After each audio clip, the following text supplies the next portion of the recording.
ਦਾ ਸਮਾਂ ਹੋਵੇ ਉਹਦੇ ਵਿੱਚ ਵੀ ਨਾਮ ਉਮਰਾ ਨੰਗਲ ਦਾ ਚੱਲਦਾ ਹੈ ਜੀ। ਕਾਂਗਰਸ ਦੀ ਸਰਕਾਰ ਹੋਵੇ ਉਹਦੇ ਵਿੱਚ ਵੀ ਨਾਮ ਉਮਰਾ ਨੰਗਲ ਦਾ ਜੀ। ਇਹੋ ਜੀ ਕੀ ਮਜਬੂਰੀਆਂ ਨੇ ਸਰਕਾਰ ਦੀਆਂ ਕਿ ਇਹ ਸਿਰਫ ਮੁਅੱਤਲ ਹੀ ਕਰ ਦਿੱਤਾ ਜਾਂਦਾ ਹੈ, ਇਸ ਨੂੰ ਡਿਸਮਿਸ ਕਿਉਂ ਨਹੀਂ ਕਰ ਪਾ ਰਹੀ ਸਰਕਾਰ? ਪੈਂਡ ਹੋਇਆ ਡਰੱਗਸ ਨਾ ਆਇਆ ਬਰਗਾੜੀ ਤੇ ਬਹਿਬਲ ਕਲਾਂ ਕਰ। He was rewarded with a posting of commissioner of police Ludhiana. ਜਦੋਂ ਬਰਗਾੜੀ ਤੇ ਬਹਿਬਲ ਕਲਾਂ ਆ ਤਾਂ ਉਹਨੂੰ ਇਨਾਮ ਮਿਲੇ।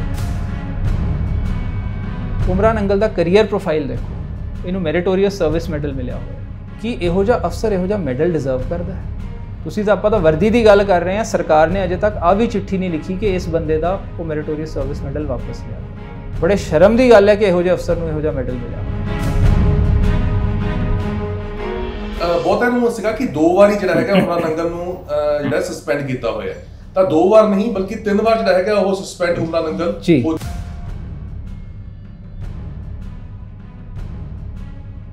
ਜਿਹੜੇ ਪਹਿਲੀ ਵਾਰੀ 3 ਵਾਰੀ ਦਾ ਤਾਂ ਸਾਨੂੰ ਪਤਾ ਨਹੀਂ ਅਸਲ 'ਚ ਕਿੰਨੀ ਵਾਰੀ ਇਹ ਸਸਪੈਂਡ ਹੋਇਆ ਹੋਣਾ। ਉਹ ਤਾਂ ਇਹਨੂੰ ਪਤਾ, ਇਹਦੇ ਲਈ ਤਾਂ ਵੈਕੇਸ਼ਨ ਹੈ। ਇਧਰੋਂ ਇਹੋ ਜਿਹੇ ਬੰਦਿਆਂ ਤੋਂ ਪੈਸੇ ਲਈ ਜਾਓ ਕ੍ਰਿਮੀਨਲਸ ਤੋਂ, ਦੂਜੇ ਪਾਸੇ ਸਰਕਾਰ ਤੋਂ ਤਨਖਾਹ ਲਈ ਜਾਓ, ਵੈਕੇਸ਼ਨ ਇੰਜੋਏ ਕਰੋ। ਜਿਹੜੀ ਉਹ ਸਸਪੈਂਸ਼ਨ ਹੈ, ਤੁਸੀਂ ਗੂਗਲ ਤੇ ਜੇ ਤੁਹਾਡੇ ਦਰਸ਼ਕ ਸਰਚ ਕਰਨਗੇ ਤੇ ਨਵੰਬਰ ਦਸੰਬਰ ਦੇ ਵਿੱਚ ਜਦੋਂ ਅੰਮ੍ਰਿਤਸਰ ਪੋਸਟਡ ਸੀ, ਉਸ ਵੇਲੇ ਇੱਕ ASI ਨੂੰ ਉਹਦੇ ਥਾਣੇ ਦੇ ਬਾਹਰ ਕੁਝ ਬੰਦਿਆਂ ਨੇ ਗੋਲੀ ਮਾਰਤੀ ਸੀ ਜੀ ਜੀ ਜੀ। ਉਹ ਉਸ ਵੇਲੇ ਜਦੋਂ ਗੋਲੀ ਮਾਰੀ ਸੀ, ਉਸ ਕੇਸ ਦੀ ਤਫਤੀਸ਼ ਦੌਰਾਨ ਉਮਰਾ ਨੰਗਲ ਨੂੰ ਸਸਪੈਂਡ ਕੀਤਾ ਗਿਆ ਸੀ। ਸੋ ਨੈਟ ਦੇ ਉੱਤੇ ਤੁਸੀਂ ਨਿਊਜ਼ ਦੇਖੋਗੇ, ਪ੍ਰੋਮਿਨੈਂਟ ਅਖਬਾਰਾਂ 'ਚ ਆਈ ਸੀ ਉਸ ਵੇਲੇ ਕਿ ਉਮਰਾ ਨੰਗਲ ਨੂੰ as deputy CM Sukhbir Badal ਵੱਲੋਂ ਸਟੇਟਮੈਂਟ ਇਸ਼ੂ ਹੋਈ ਸੀ ਕਿ ਅਸੀਂ ਇਹਨੂੰ ਰੀਇਨਸਟੇਟ ਨਹੀਂ ਕੀਤਾ, ਹੀ ਕੰਟੀਨਿਊਜ਼ ਅੰਡਰ ਸਸਪੈਂਸ਼ਨ। ਫਿਰ ਬਾਅਦ 'ਚ ਰੀਇਨਸਟੇਟ ਹੋਇਆ ਤੇ ਉਹ ਕਦੇ ਪਬਲਿਕ ਨਹੀਂ ਹੋਇਆ ਕਿਉਂ ਸਸਪੈਂਡ ਕੀਤਾ ਗਿਆ ਸੀ। ਡੈਰੀਲਿਕਸ਼ਨ ਆਫ ਡਿਊਟੀ ਸ਼ਾਇਦ, ਜਿੱਥੇ ਤੱਕ ਮੈਨੂੰ ਯਾਦ ਹੈ, ਅਖਬਾਰ 'ਚ ਹਾਂਜੀ, ਉਸ ਕਰਕੇ ਇਹਨੂੰ ਸਸਪੈਂਡ ਕੀਤਾ ਸੀ। ਪੁਲਿਸ ਕਾਪ ਇਸ ਪੋਜੀਸ਼ਨ ਦੇ ਉੱਤੇ ਬੈਠਾ ਹੋਏ ਜਿਸ ਨੂੰ ਡਰ ਹੀ ਨਾ ਹੋਵੇ ਕਿ ਮੈਂ ਸਸਪੈਂਡ ਹੋ ਗਿਆ, ਮੈਨੂੰ ਤਨਖਾਹ ਆਈ ਜਾ ਰਹੀ ਹੈ, ਮੈਂ ਦੁਬਾਰਾ ਫੇਰ ਰੀਇਨਸਟੇਟ ਹੋ ਜਾਊਂਗਾ, ਮੈਂ ਫੇਰ ਆਪਣੀ ਜਿਹੜੀ ਜੌਬ ਹੈਗੀ ਜੁਆਇਨ ਕਰ ਲਵਾਂਗਾ, ਫੇਰ ਉਹੀ ਕੰਮਕਾਰ ਦੇ ਵਿੱਚ ਅੱਗੇ ਮੈਨੂੰ ਜਿਹੜਾ ਹੈਗਾ ਉਹ ਚੱਲੂਗਾ, ਤਾਂ ਨੀਚੇ ਦੇ ਜਿਹੜੇ ਪੁਲਿਸ ਅਫਸਰ ਹੋਣਗੇ ਉਹਨਾਂ ਦਾ ਫਿਰ ਆਪਣੇ ਆਪ ਹੱਥ ਖੁੱਲਣੇ ਨੇ। ਨਾ ਸਿਰਫ ਹੱਥ ਖੁੱਲਣਗੇ, ਔਰ ਤੁਸੀਂ ਇਹ ਦੇਖੋ ਹੁਣ ਉਮਰਾ ਨੰਗਲ ਕਿਹਦੇ ਨਾਲ ਹਰ ਜਗ੍ਹਾ ਉਹਦਾ ਉਮਰਾ ਨੰਗਲ ਦਾ ਨਾਂ ਜੁੜ ਰਿਹਾ, ਸੁਮੇਧ ਸੈਣੀ ਨਾਲ। ਕਿਉਂਕਿ ਸੁਮੇਧ ਸੈਣੀ ਫੇਕ ਐਨਕਾਊਂਟਰ ਕਰਕੇ ਟ੍ਰਾਇਲ ਫੇਸ ਕਰਨੀ ਸ਼ੁਰੂ ਕਰਤੀ ਇਹਨੇ। ਹੁਣ ਤੁਸੀਂ ਦੇਖੋ 94 ਦੇ ਕੇਸ ਦੀ ਅੱਜ ਤੱਕ ਟ੍ਰਾਇਲ ਚੱਲ ਰਹੀ ਹੈ। ਸੁਮੇਧ ਸੈਣੀ ਪ੍ਰਮੋਟ ਹੁੰਦਾ DG ਰੈਂਕ ਤੋਂ ਰਿਟਾਇਰ ਹੋ ਗਿਆ। ਉਹਦਾ ਚਹੇਤਾ ਅਫਸਰ ਉਮਰਾ ਨੰਗਲ, ਤੇ ਉਮਰਾ ਨੰਗਲ ਨੇ ਉਸੇ ਚੀਜ਼ ਨੂੰ ਸਿੱਖਿਆ ਕਿ ਤੁਸੀਂ ਸਿਸਟਮ ਨੂੰ ਮਰੋੜੋ, ਧੱਕੇਸ਼ਾਹੀ ਕਰੋ, ਗਲਤ ਕੰਮ ਕਰੋ, ਤੁਹਾਨੂੰ ਪ੍ਰਮੋਸ਼ਨ ਮਿਲੂਗੀ। ਉਹੀ ਰਾਹ ਤੇ ਉਮਰਾ ਨੰਗਲ ਨੂੰ ਕਾਮਯਾਬੀ ਮਿਲ ਗਈ। ਜੀ ਤੁਸੀਂ ਜ਼ਿਕਰ ਕੀਤਾ ਕਿ ਸੁਮੇਧ ਸੈਣੀ ਦਾ ਕਾਫੀ ਚਹੇਤਾ ਇਹ ਪੁਲਿਸ ਅਫਸਰ ਸੀ। ਹਾਲਾਂਕਿ ਸੁਮੇਧ ਸੈਣੀ ਦੇ ਅਸੀਂ ਕਿਸੇ ਤੁਹਾਡੇ ਤੋਂ ਸੁਣੇ ਹੋਏ ਨੇ ਬਹੁਤ ਵਾਰ ਕਿ ਸੁਮੇਧ ਸੈਣੀ ਦੇ ਵੱਲੋਂ ਕਿਸ ਤਰੀਕੇ ਦੇ ਨਾਲ ਹਿਊਮਨ ਰਾਈਟਸ ਵਾਇਲੇਸ਼ਨ ਕੀਤੀਆਂ ਗਈਆਂ ਹੈਗੀਆਂ ਨੇ। ਉਮਰਾ ਨੰਗਲ ਦੀ ਜੇਕਰ ਮੈਂ ਜ਼ਿਕਰ ਕਰਾਂ, ਇਹਦੇ ਵਿੱਚ ਤੁਸੀਂ ਬਹੁਤ ਸਟੱਡੀ ਕੀਤੀ ਹੋਣੀ, ਰਿਸਰਚ ਕੀਤੀ ਹੋਣੀ, ਇਹਦੀ ਕੀ ਇਹੋ ਜੀ ਪਿੱਛੇ ਦੀ ਬੈਕਗ੍ਰਾਉਂਡ ਰਹੀ ਹੈਗੀ ਹੈ? ਇਹਨੇ ਕਿੰਨੇ ਇਹੋ ਜਿਹੇ ਵਾਇਲੇਸ਼ਨਸ ਕੀਤੇ ਹੋਏ ਨੇ? ਹਿਊਮਨ ਰਾਈਟ ਵਾਇਲੇਸ਼ਨਸ ਦੇ ਵਿੱਚ ਵੀ ਉਮਰਾ ਨੰਗਲ ਦਾ ਨਾਮ ਆਉਂਦਾ ਹੈਗਾ, ਖਾਲੜਾ ਦੇ ਮਾਮਲੇ ਦੇ ਵਿੱਚ ਇਹਦਾ ਨਾਮ ਆਉਂਦਾ ਹੈਗਾ। ਉਹ ਚੀਜ਼ ਅਸੀਂ ਜ਼ਰੂਰ ਜਾਣਨਾ ਚਾਹਾਂਗੇ। ਉਮਰਾ ਨੰਗਲ ਦੇ ਖਿਲਾਫ ਜੀ ਇੱਕ ਫੇਕ ਐਨਕਾਊਂਟਰ ਦਾ ਕੇਸ ਹੈ ਜਿਹੜਾ ਅਸੀਂ ਹਾਈ ਕੋਰਟ ਦੇ ਵਿੱਚ ਪਾ ਕੇ SIT ਕਨਸਟੀਟਿਊਟ ਕਰਾਈ ਹੈ। ਉਹ ਕੇਸ ਕੀ ਸੀ? ਉਮਰਾ ਨੰਗਲ ਨੇ 94 ਦੇ ਵਿੱਚ ਗੁਰਨਾਮ ਸਿੰਘ ਵੰਡਾਲਾ ਨਾਂ ਦਾ ਇੱਕ ਟੈਰਰਿਸਟ ਮਾਰਨ ਦਾ ਕਲੇਮ ਕੀਤਾ, ਜਿਹਦੇ ਲਈ ਇਹਦਾ ਨਾਮ ਮੈਡਲ ਹੀ ਰਿਕਮੈਂਡ ਹੋਇਆ ਔਰ ਸਾਰਾ। ਔਰ ਉਹਦੇ ਵਿੱਚ ਉਮਰਾ ਨੰਗਲ ਔਰ ਇਹਦੇ ਨਾਲ ਹੋਰ ਟੀਮ ਸੀ, ਇਹਦੀ ਪੂਰੀ ਉਮਰਾ ਨੰਗਲ SPD ਸੀ ਉਸ ਵੇਲੇ। ਹੁਣ ਇੰਟਰਸਟਿੰਗ ਗੱਲ ਇਹ ਸੀ ਕਿ ਜਿਹੜੇ ਗੁਰਨਾਮ ਸਿੰਘ ਵੰਡਾਲਾ ਨੂੰ ਉਮਰਾ ਨੰਗਲ ਨੇ ਮਾਰਿਆ, ਉਹ 3-4 ਸਾਲਾਂ ਬਾਅਦ ਜਿਉਂਦਾ ਨਿਕਲਿਆ। ਔਰ ਇੱਕ ਫੈਮਿਲੀ ਅੱਗੇ ਆਈ ਜਿਨ੍ਹਾਂ ਨੇ ਕਿਹਾ ਜੀ ਜਿਹਨੂੰ ਮਾਰਿਆ ਉਹ ਸੁਖਪਾਲ ਸਿੰਘ ਨਾਂ ਦਾ ਬੰਦਾ ਹੈ, ਉਹ ਸਾਡਾ ਫੈਮਿਲੀ ਮੈਂਬਰ ਹੈ, ਉਹਨੂੰ ਗੁਰਦਾਸਪੁਰ ਤੋਂ ਚੁੱਕ ਕੇ ਰੋਪੜ ਲਿਆ ਕੇ ਉਮਰਾ ਨੰਗਲ ਨੇ ਮਾਰਿਆ।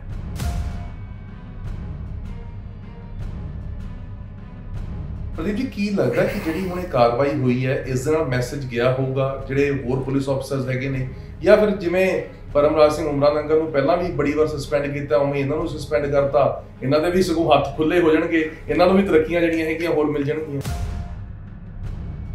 ਦੇਖੋ ਅਜੇ ਤਾਂ ਮੈਨੂੰ ਨਹੀਂ ਲੱਗਦਾ ਪਰਮਰਾਜ ਸਿੰਘ ਉਮਰਾ ਨੰਗਲ ਨੂੰ ਕੋਈ ਫਰਕ ਪਿਆ। ਮੈਂ ਤਾਂ ਅਜੇ ਆਹੀ ਫੀਲ ਕਰਦਾ ਕਿ ਬੇਸ਼ੱਕ ਐਕਸ਼ਨ ਸ਼ੁਰੂ ਕਰ ਲਿਆ, ਪਰ ਉਹ ਐਕਸ਼ਨ ਇੰਨਾ ਨਹੀਂ ਹੈ ਜੋ ਆਮ ਬੰਦੇ ਨਾਲ ਹੁੰਦਾ ਹੈ ਔਰ ਜੋ ਲੀਗਲੀ ਹੋਣਾ ਚਾਹੀਦਾ ਸੀ। ਐਵੀਡੈਂਟਲੀ ਮੈਂ ਫਿਰ ਉਹੀ ਗੱਲ ਕਹਾਂਗਾ, ਐਜ਼ ਆਫ ਨਾਓ ਤੇ ਉਮਰਾ ਨੰਗਲ ਦੇ ਦੋਵਾਂ ਹੱਥਾਂ 'ਚ ਲੱਡੂ ਹੈ।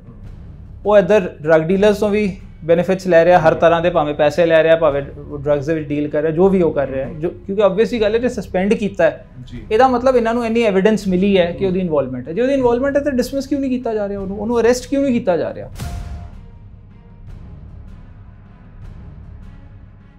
ਟੀਵੀ ਪੰਜਾਬ ਤੁਸੀਂ ਵੇਖ ਰਹੇ ਹੋ, ਮੈਂ ਹਾਂ ਗਗਨਦੀਪ ਸਿੰਘ। 2017 ਦੇ ਵਿੱਚ ਸੱਤਾ ਦੇ ਵਿੱਚ ਆਉਣ ਤੋਂ ਪਹਿਲਾਂ ਪੰਜਾਬ ਦੇ ਮੁੱਖ ਮੰਤਰੀ ਕੈਪਟਨ ਅਮਰਿੰਦਰ ਸਿੰਘ ਨੇ ਇੱਕ ਵਾਅਦਾ ਕੀਤਾ ਸੀ ਕਿ ਪੰਜਾਬ ਦੇ ਵਿੱਚ ਨਸ਼ੇ ਦਾ ਲੱਕ ਤੋੜ ਦਿੱਤਾ ਜਾਊਗਾ। ਹਾਲਾਂਕਿ 4 ਸਾਲ ਬੀਤਣ ਤੋਂ ਬਾਅਦ ਵੀ ਪੰਜਾਬ ਦੇ ਵਿੱਚ ਨਸ਼ੇ ਨੂੰ ਲੈ ਕੇ ਕੀ ਸਥਿਤੀ ਹੈ ਇਹ ਸਭ ਦੇ ਸਾਹਮਣੇ ਜਗ ਜ਼ਾਹਰ ਹੈ। ਪਰ ਜਿਸ ਤਰੀਕੇ ਦੇ ਨਾਲ ਐਲਾਨ ਹੋਏ ਸੀ ਕਿ ਵੱਡੀਆਂ ਮਗਰਮੱਛੀਆਂ ਨੂੰ ਫੜਿਆ ਜਾਊਗਾ, ਵੱਡੇ ਮਗਰਮੱਛਾਂ ਨੂੰ ਹਿਰਾਸਤ ਦੇ ਵਿੱਚ ਲੈ ਕੇ ਉਹਨਾਂ ਦੇ ਉੱਤੇ ਕਾਰਵਾਈ ਕੀਤੀ ਜਾਊਗੀ, ਤਾਂ 4 ਸਾਲ ਬੀਤਣ ਤੋਂ ਬਾਅਦ ਪੰਜਾਬ ਸਰਕਾਰ ਦੇ ਵੱਲੋਂ ਇੱਕ ਵੱਡੀ ਕਾਰਵਾਈ ਕੀਤੀ ਗਈ ਹੈ, ਜਿਸ ਦੇ ਵਿੱਚ 5 ਵੱਡੇ ਪੁਲਿਸ ਅਫਸਰਾਂ ਦੇ ਵੀ ਨਾਮ ਸ਼ਾਮਲ ਹੋਏ ਨੇ। ਕਿਉਂਕਿ ਗੁਰਦੀਪ ਰਾਣੋ ਮਾਮਲੇ ਦੇ ਵਿੱਚ ਜਿਸ ਤਰੀਕੇ ਦੇ ਨਾਲ ਜਾਂਚ ਹੋਈ ਤਾਂ ਉਸ ਦੇ ਵਿੱਚ ਨਾਮ ਆਇਆ ਪਰਮਰਾਜ ਸਿੰਘ ਉਮਰਾ ਨੰਗਲ ਦਾ। ਉਹ ਵਿਅਕਤੀ ਜਿਹੜਾ ਕਿ ਪਹਿਲਾਂ ਤੋਂ ਹੀ ਮੁਅੱਤਲ ਚੱਲ ਰਿਹਾ ਹੈ, ਤਾਂ ਉਸ ਨੂੰ ਇੱਕ ਵਾਰ ਫਿਰ ਤੋਂ ਮੁਅੱਤਲ ਕਰ ਦਿੱਤਾ ਗਿਆ।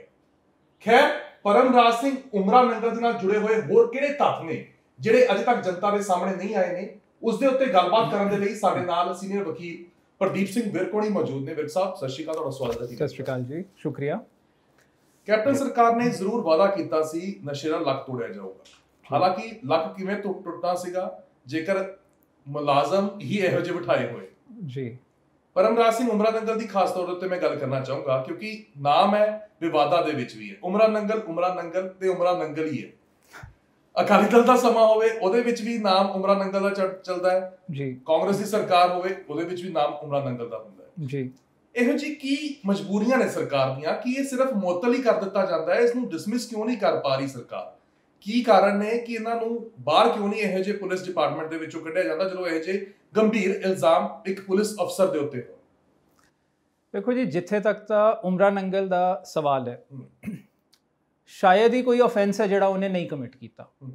ਇਹਦੇ ਮੈਂ ਤਿੰਨ ਚਾਰ ਰਾਦਰ ਅੱਡ ਪਹਿਲੂ ਤੁਹਾਡੇ ਦਰਸ਼ਕਾਂ ਦੇ ਸਾਹਮਣੇ ਰੱਖਾਂਗਾ ਤੇ ਮੈਂ ਚਾਹਾਂਗਾ ਦਰਸ਼ਕ ਆਪ ਓਪੀਨੀਅਨ ਫਾਰਮ ਕਰਨ। ਪਹਿਲੀ ਗੱਲ ਤਾਂ ਜਿੱਥੇ ਤੱਕ ਸਸਪੈਂਸ਼ਨ ਦਾ ਸਵਾਲ ਹੈ, ਇੱਕ ਗੱਲ ਕਾਬਿਲੇ ਤਾਰੀਫ ਹੈ ਸਰਕਾਰ ਵੱਲੋਂ ਕਿ ਫਾਈਨਲੀ ਇੱਕ IG ਰੈਂਕ ਦੇ ਅਫਸਰ ਦੇ ਖਿਲਾਫ ਸਸਪੈਂਸ਼ਨ ਆਰਡਰ ਇਸ਼ੂ ਕਰਨਾ, ਇਹਦਾ ਇੱਕ ਕਲੀਅਰ ਕੱਟ ਮਤਲਬ ਹੈ ਕਿ ਸਰਕਾਰ ਨੇ ਫਾਈਨਲੀ ਡਰੱਗਸ ਦੇ ਕੇਸਿਸ ਦੇ ਵਿੱਚ ਸੀਨੀਅਰ ਆਫੀਸਰਸ ਦੀ ਇਨਵੋਲਵਮੈਂਟ ਨੂੰ ਐਡਮਿਟ ਕੀਤਾ ਹੈ। ਹੁਣ ਇਹਦਾ ਦੂਜਾ ਇੱਕ ਪੱਖ ਦੇਖੀਏ, ਜੇ ਆਮ ਬੰਦੇ ਦਾ ਨਾਮ ਆਉਂਦਾ ਡਰੱਗ ਕੇਸ ਦੇ ਵਿੱਚ ਤੇ ਸਰਕਾਰ ਉਹਨੂੰ ਅਰੈਸਟ ਕਰਵਾਉਂਦੀ ਹੈ, ਪੁਲਿਸ ਉਹਨੂੰ ਅਰੈਸਟ ਕਰਦੀ ਹੈ। ਇਸ ਕੇਸ ਦੇ ਵਿੱਚ ਉਮਰਾ ਨੰਗਲ ਸੇ ਔਰ ਬਾਕੀ ਚਾਰੋਂ ਪੁਲਿਸ ਵਾਲੇ ਸਿਰਫ ਸਸਪੈਂਡ ਹੋਏ ਹੈ ਜੀ। ਉਹਨਾਂ ਨੂੰ ਇਮੀਡੀਏਟਲੀ ਅਰੈਸਟ ਕਿਉਂ ਨਹੀਂ ਕੀਤਾ ਗਿਆ? ਇੱਕ ਬਹੁਤ ਵੱਡਾ ਸਵਾਲ ਹੈ ਜਿਹੜਾ ਅਸੀਂ ਉਮੀਦ ਕਰਦੇ ਹਾਂ ਕਿ ਸਰਕਾਰ ਜਿਹਦੇ ਤੇ ਐਕਸ਼ਨ ਛੇਤੀ ਕਰੂਗੀ, ਉਹਨਾਂ ਨੂੰ ਅਰੈਸਟ ਕਰੂਗੀ। ਦੂਜੀ ਗੱਲ, ਜਿੱਥੇ ਤੱਕ ਅਗੇਨ ਪਰਮਰਾਜ ਉਮਰਾ ਨੰਗਲ ਦਾ ਸਵਾਲ ਹੈ, ਮੈਂ ਤਾਂ ਇਹ ਕਹਾਂਗਾ ਇਹ ਪਹਿਲੀ ਵਾਰੀ ਤਾਂ ਹੈ ਨਹੀਂ ਕਿ ਉਮਰਾ ਨੰਗਲ ਸਸਪੈਂਡ ਹੋਇਆ ਹੈ। ਐਕਸਕਿਊਜ਼ ਮੀ, ਤੁਸੀਂ ਕਿਹਾ ਹੈ ਜਿਵੇਂ ਕਿ ਉਹ ਪਹਿਲਾਂ ਵੀ ਮੁਅੱਤਲ ਚੱਲ ਰਹੇ ਹੈ ਜੀ। ਜੇ ਤੁਸੀਂ ਕਿਤੇ ਗੂਗਲ ਤੇ ਸਰਚ ਕਰੋ ਤੇ ਤੁਸੀਂ ਪਾਓਗੇ ਕਿ ਨਵੰਬਰ-ਦਸੰਬਰ 2012 ਦੇ ਵਿੱਚ ਉਮਰਾ ਨੰਗਲ ਨੂੰ ਸਸਪੈਂਡ ਕੀਤਾ ਗਿਆ ਸੀ। ਉਦੋਂ ਅਕਾਲੀ ਸਰਕਾਰ ਸੀ, ਉਹਨੂੰ ਫਿਰ ਰੀਇਨਸਟੇਟ ਕਰ ਦਿੱਤਾ ਗਿਆ। ਹੁਣ ਸਸਪੈਂਡ ਕਰਕੇ ਜਦੋਂ ਬੰਦਾ ਰੀਇਨਸਟੇਟ ਹੁੰਦਾ ਉਹਨੂੰ ਪੂਰੀ ਸੈਲਰੀ ਮਿਲਦੀ ਹੈ। ਹੁਣ ਉਮਰਾ ਨੰਗਲ ਬਹਿਬਲ ਕਲਾਂ ਬਰਗਾੜੀ ਕੇਸਿਸ ਦੇ ਵਿੱਚ ਵੀ ਸਸਪੈਂਡ ਹੈ ਉਹਨਾਂ ਦੇ ਕਾਰਨ। ਫੇਕ ਐਨਕਾਊਂਟਰ ਦੀ ਇਹਦੇ ਉੱਤੇ SIT ਬਣੀ ਹੋਈ ਹੈ। ਉਸ ਤੋਂ ਇਲਾਵਾ ਰਾਜਾ ਕੰਡੂਲਾ ਵਰਗੇ ਇੱਕ ਡਰੱਗ ਲਾਰਡ ਦੇ ਸਟੇਟਮੈਂਟ ਦੇ ਵਿੱਚ ਇਹਦਾ ਨਾਂ ਆਇਆ ਜਿਹਦੇ 'ਚ ਇਹਦੇ ਤੇ ਪਰਚਾ ਹੀ ਨਹੀਂ ਹੋਇਆ, 2013 ਤੋਂ ਚੱਲਿਆ ਆ ਰਿਹਾ। ਹੁਣ ਇੱਕ ਕੇਸ ਦੇ ਵਿੱਚ ਉਹਦਾ ਡਰੱਗਸ ਦੇ ਵਿੱਚ ਫੇਰ ਨਾਂ ਆਇਆ ਤੇ ਉਹਨੂੰ ਸਸਪੈਂਡ ਕਰਤਾ। ਮੈਨੂੰ ਦੱਸੋ, ਇੱਕ ਪਾਸੇ ਉਮਰਾ ਨੰਗਲ ਸਾਰੀਆਂ ਫੈਸਿਲਿਟੀਜ਼ ਇੰਜੋਏ ਕਰ ਰਿਹਾ ਡਰੱਗਸ ਵਾਲੇ ਡਰੱਗ ਡੀਲਰਸ ਦੇ ਹੱਥੋਂ, ਦੂਜੇ ਪਾਸੇ ਉਹ ਆਰਾਮ ਨਾਲ ਘਰ ਬੈਠ ਕੇ ਵੈਕੇਸ਼ਨ ਇੰਜੋਏ ਕਰ ਰਿਹਾ, ਸਰਕਾਰ ਉਹਨੂੰ ਤਨਖਾਹ ਦੇ ਰਹੀ ਹੈ। ਜਿੱਦਣ ਰੀਇਨਸਟੇਟ ਹੋ ਜਾਊਗਾ ਸਬਸਿਸਟੈਂਸ ਅਲਾਊਂਸ ਉਹਦਾ ਫੁੱਲ ਸੈਲਰੀ 'ਚ ਕਨਵਰਟ ਹੋ ਜਾਊਗਾ, ਉਹਨੂੰ ਸੈਲਰੀ ਸਾਰੀ ਮਿਲ ਜੂਗੀ। ਤੇ ਉਮਰਾ ਨੰਗਲ ਦੀਆਂ ਤਾਂ ਮੌਜਾਂ ਹੈ। ਹਾਲਾਂਕਿ ਪੈਸੇ ਉਧਰੋਂ ਵੀ ਆ ਰਹੇ ਨੇ, ਪੈਸੇ ਸਰਕਾਰ ਤੋਂ ਵੀ ਆ ਰਹੇ ਆ, ਪੈਸੇ ਡਰੱਗ ਡੀਲਰਸ ਤੋਂ ਵੀ ਆ ਰਹੇ ਆ। ਉਮਰਾ ਨੰਗਲ ਤੇ ਤਾਂ ਦੋਵਾਂ ਹੱਥਾਂ 'ਚ ਲੱਡੂ ਹੈ। ਇੱਕ ਤੁਸੀਂ ਗੱਲ ਕਹੀ ਕਿ ਬਹੁਤਾਂ ਨੂੰ ਸੀਗਾ ਕਿ 2 ਵਾਰੀ ਜਿਹੜਾ ਹੈਗਾ ਉਮਰਾ ਨੰਗਲ ਨੂੰ ਜਿਹੜਾ ਸਸਪੈਂਡ ਕੀਤਾ ਹੋਇਆ, ਤਾਂ 2 ਵਾਰ ਨਹੀਂ ਬਲਕਿ 3 ਵਾਰ ਜਿਹੜਾ ਹੈਗਾ ਉਹ ਸਸਪੈਂਡ ਉਮਰਾ ਨੰਗਲ ਹੋ ਚੁੱਕਿਆ ਹੈ। ਜਿਹੜੇ ਪਹਿਲੀ ਵਾਰੀ 3 ਵਾਰੀ ਦਾ ਤਾਂ ਸਾਨੂੰ ਪਤਾ ਨਹੀਂ ਅਸਲ 'ਚ ਕਿੰਨੀ ਵਾਰੀ ਇਹ ਸਸਪੈਂਡ ਹੋਇਆ ਹੋਣਾ। ਉਹ ਤਾਂ ਇਹਨੂੰ ਪਤਾ, ਇਹਦੇ ਲਈ ਤਾਂ ਵੈਕੇਸ਼ਨ ਹੈ। ਇਧਰੋਂ ਇਹੋ ਜਿਹੇ ਬੰਦਿਆਂ ਤੋਂ ਪੈਸੇ ਲਈ ਜਾਓ ਕ੍ਰਿਮੀਨਲਸ ਤੋਂ, ਦੂਜੇ ਪਾਸੇ ਸਰਕਾਰ ਤੋਂ ਤਨਖਾਹ ਲਈ ਜਾਓ ਜੀ, ਵੈਕੇਸ਼ਨ ਇੰਜੋਏ ਕਰੋ। ਜਿਹੜੀ ਉਹ ਸਸਪੈਂਸ਼ਨ ਹੈ, ਤੁਸੀਂ ਗੂਗਲ ਤੇ ਜੇ ਤੁਹਾਡੇ ਦਰਸ਼ਕ ਸਰਚ ਕਰਨਗੇ ਤੇ ਨਵੰਬਰ-ਦਸੰਬਰ ਦੇ ਵਿੱਚ ਜਦੋਂ ਅੰਮ੍ਰਿਤਸਰ ਪੋਸਟਡ ਸੀ, ਉਸ ਵੇਲੇ ਇੱਕ ASI ਨੂੰ ਉਹਦੇ ਥਾਣੇ ਦੇ ਬਾਹਰ ਕੁਝ ਬੰਦਿਆਂ ਨੇ ਗੋਲੀ ਮਾਰਤੀ ਸੀ ਜੀ। ਉਹ ਉਸ ਵੇਲੇ ਜਦੋਂ ਗੋਲੀ ਮਾਰੀ ਸੀ, ਉਸ ਕੇਸ ਦੀ ਤਫਤੀਸ਼ ਦੌਰਾਨ ਉਮਰਾ ਨੰਗਲ ਨੂੰ ਸਸਪੈਂਡ ਕੀਤਾ ਗਿਆ ਸੀ। ਸੋ ਨੈਟ ਦੇ ਉੱਤੇ ਤੁਸੀਂ ਨਿਊਜ਼ ਦੇਖੋਗੇ, ਪ੍ਰੋਮਿਨੈਂਟ ਅਖਬਾਰਾਂ 'ਚ ਆਈ ਸੀ ਉਸ ਵੇਲੇ ਕਿ ਉਮਰਾ ਨੰਗਲ ਨੂੰ as deputy CM Sukhbir Badal ਵੱਲੋਂ ਸਟੇਟਮੈਂਟ ਇਸ਼ੂ ਹੋਈ ਸੀ ਕਿ ਅਸੀਂ ਇਹਨੂੰ ਰੀਇਨਸਟੇਟ ਨਹੀਂ ਕੀਤਾ, ਹੀ ਕੰਟੀਨਿਊਜ਼ ਅੰਡਰ ਸਸਪੈਂਸ਼ਨ। ਫਿਰ ਬਾਅਦ 'ਚ ਰੀਇਨਸਟੇਟ ਹੋਇਆ ਤੇ ਉਹ ਕਦੇ ਪਬਲਿਕ ਨਹੀਂ ਹੋਇਆ ਕਿਉਂ ਸਸਪੈਂਡ ਕੀਤਾ ਗਿਆ ਸੀ। ਡੈਰੀਲਿਕਸ਼ਨ ਆਫ ਡਿਊਟੀ ਸ਼ਾਇਦ, ਜਿੱਥੇ ਤੱਕ ਮੈਨੂੰ ਯਾਦ ਹੈ, ਅਖਬਾਰ 'ਚ ਹਾਂਜੀ, ਉਸ ਕਰਕੇ ਇਹਨੂੰ ਸਸਪੈਂਡ ਕੀਤਾ ਸੀ। ਉਹ ਪਹਿਲੀ ਸਸਪੈਂਸ਼ਨ ਫਿਰ ਰੀਇਨਸਟੇਟ ਹੋ ਗਿਆ, ਹੁਣ ਫਿਰ ਸਸਪੈਂਡਡ, ਪੈਂਡਿੰਗ ਦੈਟ ਫਿਰ ਸਸਪੈਂਸ਼ਨ। ਹੁਣ ਇਹਦੇ 'ਚ ਇੱਕ ਬਹੁਤ ਵੱਡੀ ਚੀਜ਼ ਹੈ ਜਿਹੜੀ ਮੈਂ ਤੁਹਾਡੇ ਦਰਸ਼ਕਾਂ ਦੇ ਸਾਹਮਣੇ ਰੱਖਣੀ ਚਾਹੁੰਦਾ। ਤੁਸੀਂ ਆਪ ਇਮੈਜਿਨ ਕਰੋ, ਅਸੀਂ ਅਕਸਰ ਕਹਿੰਦੇ ਆ ਕਿ ਜੀ ਕਿਤੇ ਨਾ ਕਿਤੇ ਜਸਟਿਸ ਡਿਲੀਵਰੀ ਸਿਸਟਮ ਦੇ ਵਿੱਚ ਸਾਡੇ ਪ੍ਰੋਬਲਮਸ ਆ ਰਹੀਆਂ। ਜਸਟਿਸ ਡਿਲੀਵਰੀ ਸਿਸਟਮ ਦੇ ਵਿੱਚ ਕਿਉਂ ਪ੍ਰੋਬਲਮਸ ਆ ਰਹੀਆਂ? ਇਹਦਾ ਕਾਰਨ ਹੈ ਉਮਰਾ ਨੰਗਲ ਵਰਗੇ ਅਫਸਰ। ਕੋਰਟ ਜੋ ਫੰਕਸ਼ਨ ਕਰਦੀ ਹੈ, ਕਚਹਿਰੀਆਂ ਸਾਡੀਆਂ ਕੰਮ ਕਰਦੀਆਂ, ਉਹ ਆਈਸੋਲੇਸ਼ਨ 'ਚ ਨਹੀਂ ਕੰਮ ਕਰਦੀਆਂ, ਉਹ ਇੱਕ ਸਿਸਟਮ ਦਾ ਹਿੱਸਾ ਨੇ।